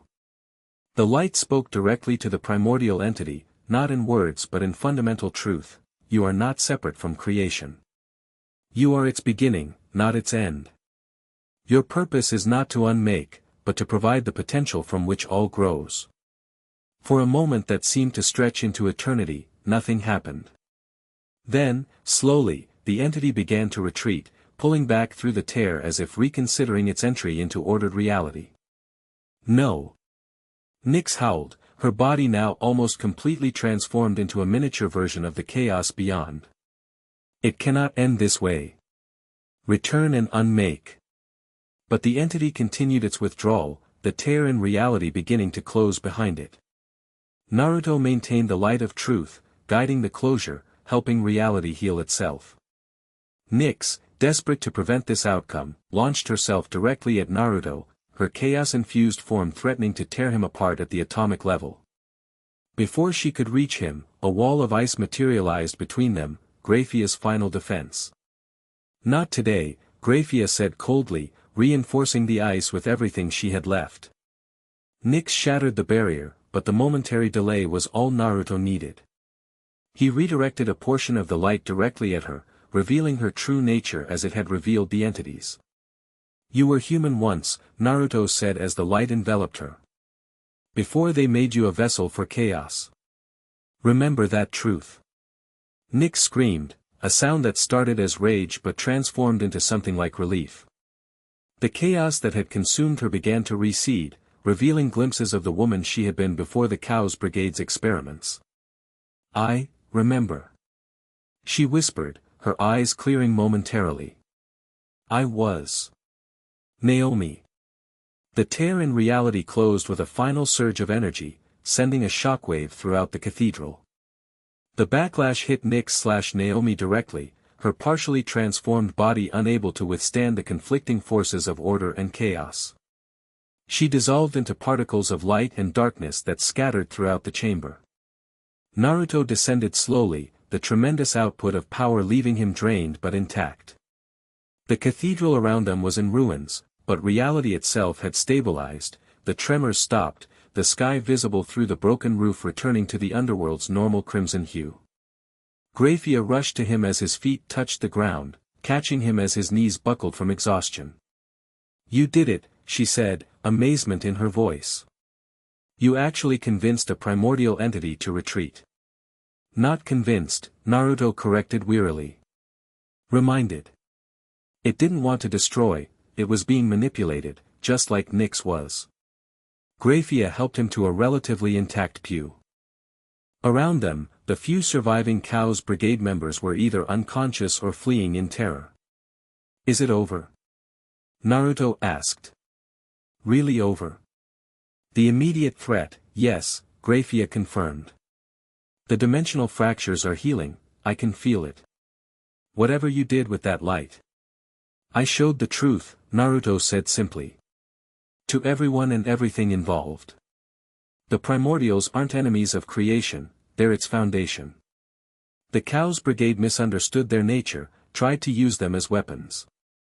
He leaned back, his 6 wings drooping with fatigue but still present, a visible sign that his transformation was complete. The light had fully integrated with him, neither dominating the other. "So what happens now?" Grayfia asked, sitting beside him. "Good question." Naruto laughed tiredly. "I just prevented the apocalypse and publicly humiliated the most powerful devil in the underworld. I'm guessing politics are about to get really interesting around here." "That's putting it mildly," Grayfia agreed with a small smile. "Rizavim's faction will crumble without his power. The remaining Satans will need to stabilize the government quickly. And then there's the matter of you, Lucifer Reborn, with power that just stopped a primordial entity." "I'm not interested in devil politics," Naruto said firmly. "Or becoming some religious figure. I just want—" He trailed off, realizing he wasn't entirely sure what he wanted anymore. Return to his own world? Stay here? Both options left him feeling incomplete somehow. Grayfia studied him thoughtfully. "The dimensional tear, before it closed completely, did you see anything of your world?" Naruto nodded slowly. "Glimpses. It's still there, still safe. My friends are living their lives, moving forward." A complex mix of emotions crossed his face. "They don't need me anymore." "That doesn't mean you can't return," Grayfia pointed out. "I know. And part of me wants to." Naruto met her eyes directly. "But part of me has found something here worth staying for." The moment stretched between them, weighted with unspoken feelings. Before Grayfia could respond, the cathedral doors burst open as Ajuka Beelzebub arrived with a contingent of devil forces. "The dimensional fractures have stabilized," Ajuka announced as he approached them. "Whatever you did, it worked." His eyes widened as he took in Naruto's 6 wings and the golden light still emanating from him. "Though perhaps, whatever you did is an understatement." Naruto stood, wobbling slightly until Grayfia steadied him. "Just revealed some truth," he said with a tired grin. "Nothing special." Ajuka laughed.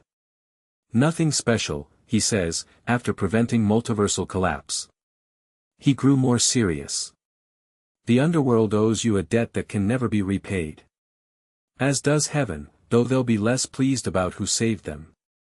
"I don't want debts or thanks," Naruto replied. "I just want some time to figure out what comes next." "That seems reasonable," Ajuka agreed. "Though I should warn you, news of what happened here and in Lilith is spreading faster than we can control it. Every faction will want to meet the reborn Lightbringer." Naruto groaned. "Can't I just be Naruto for a while?" "Perhaps not publicly," Ajuka said diplomatically. "But privately." He glanced between Naruto and Grayfia, a knowing look in his eyes. "I believe Lady Grayfia's estate remains one of the few truly private locations left in our realm." Grayfia inclined her head slightly. "Lord Beelzebub is correct. Oro's estate could provide the sanctuary you need while deciding your path forward." "And what about you?" Naruto asked her directly. "What's your path forward?" For once, Grayfia seemed at a loss for words. After a moment, she replied carefully, "I find my original plans, evolving in light of recent events." Ajuka cleared his throat. "I'll handle the immediate aftermath here," he offered. "Secure the site, debrief survivors, manage the political fallout. That should give you both some time." "Thank you," Naruto said sincerely. With a nod to them both. Ajuka moved away to direct his forces, leaving Naruto and Grayfia alone amidst the ruins of the cathedral. "So," Naruto said, turning to face her fully. "Oro's estate." "If that's what you want," Grayfia replied, her usual composure slightly softened. "What I want."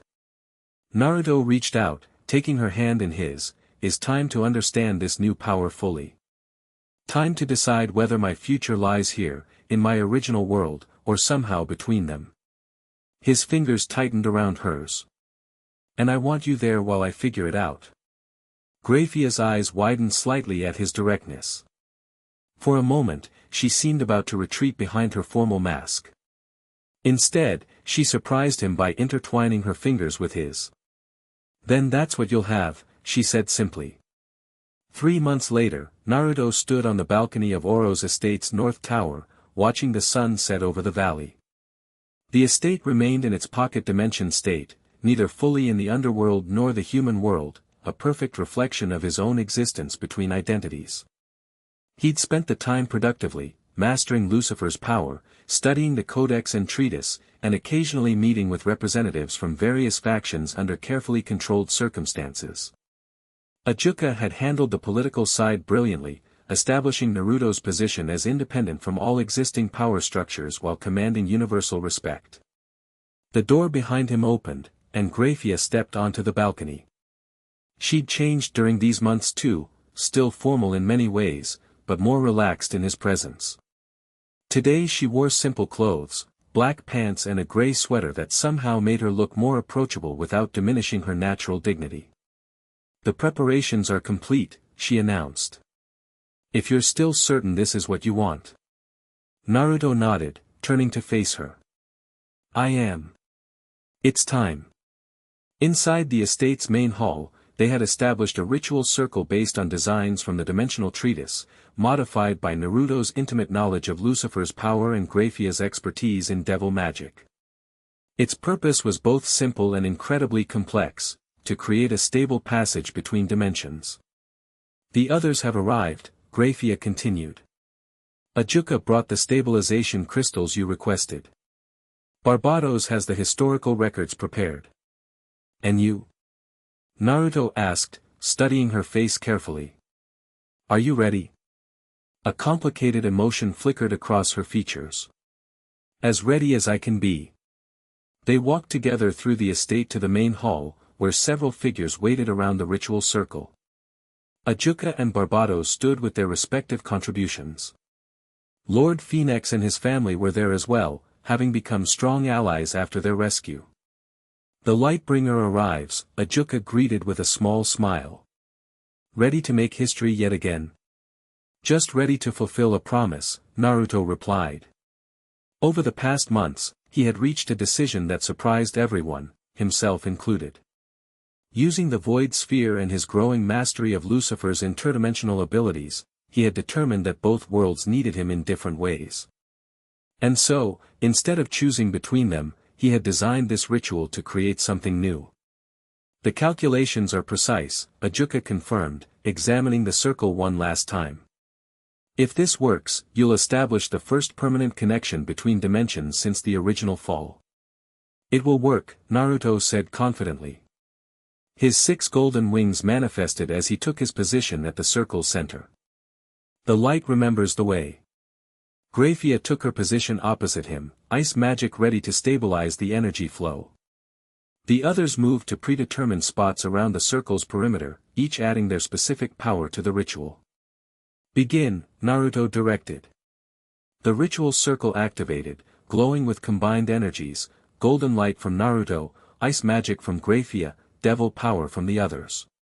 Above them, reality began to thin, not tearing as it had in the cathedral but softening, becoming permeable. Naruto closed his eyes, reaching out with Lucifer's light to find the specific frequency of his home dimension. Images flashed through his mind, Konoha, the battlefield where he'd died, his friends continuing their lives. He found the precise coordinates in the multiversal matrix and anchored the connection there. "I have it," he announced, golden light streaming from his wings into the center of the circle.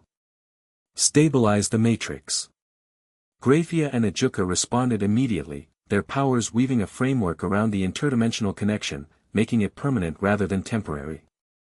The air above the circle shimmered, then parted like a curtain being drawn aside.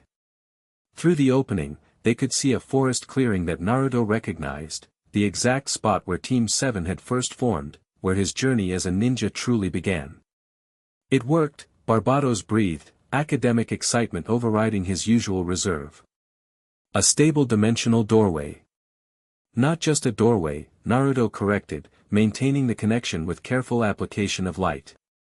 A bridge. He had explained his plan to them all, not to return to his world permanently, nor to stay in the devil world exclusively, but to create a path between them. To be ambassador, protector, and connection point for both realms that now had claim to him.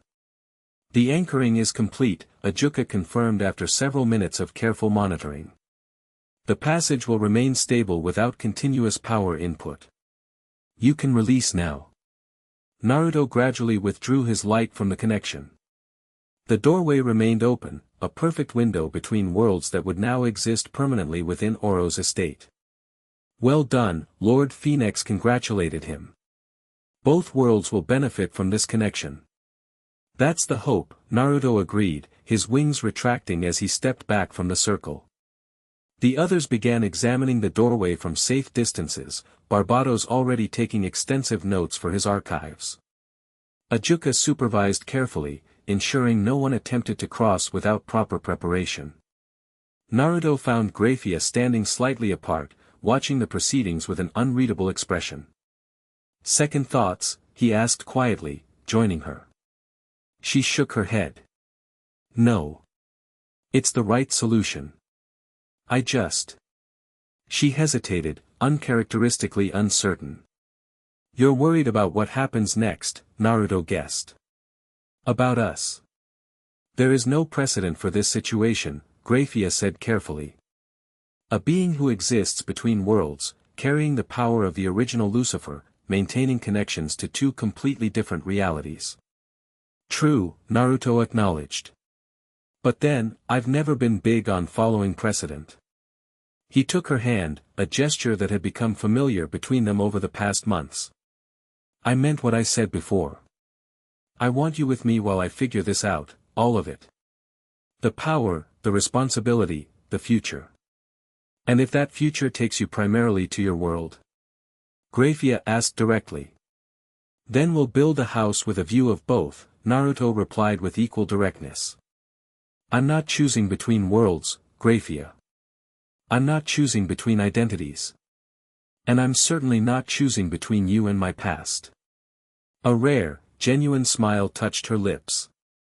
You continue to defy all conventional wisdom, Naruto Uzumaki Morningstar. Part of my charm, he grinned. Their conversation was interrupted as Ajuka approached. Everything is stable, he reported.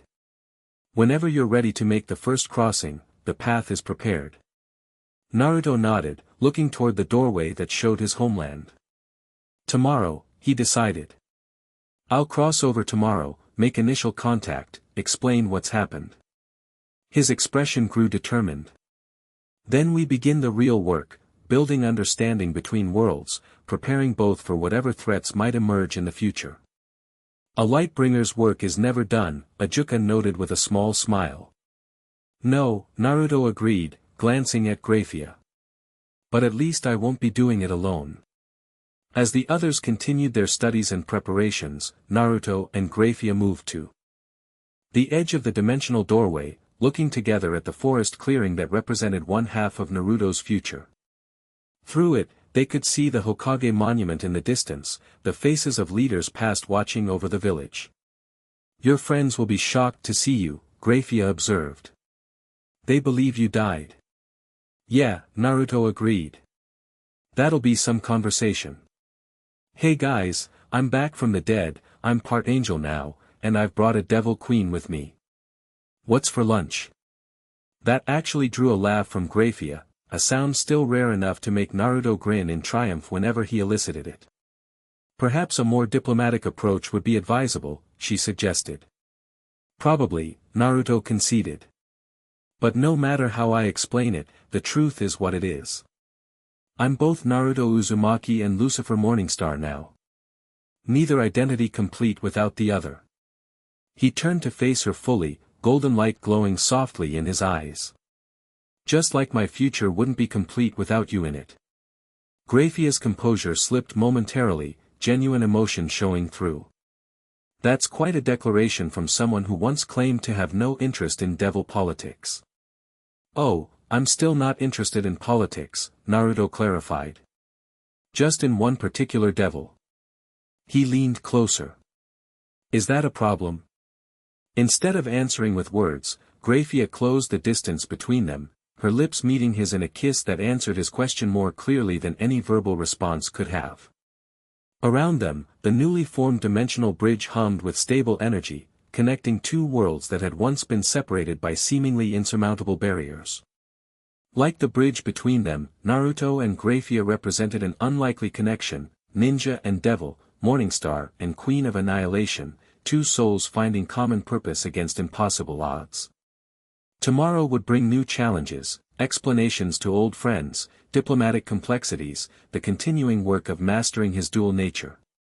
But tonight, standing between worlds with Grayfia by his side, Naruto felt something he hadn't truly experienced since awakening in this strange reality. He felt home. The end. Thank you for watching this video. Please be sure to subscribe to our channel and like this video.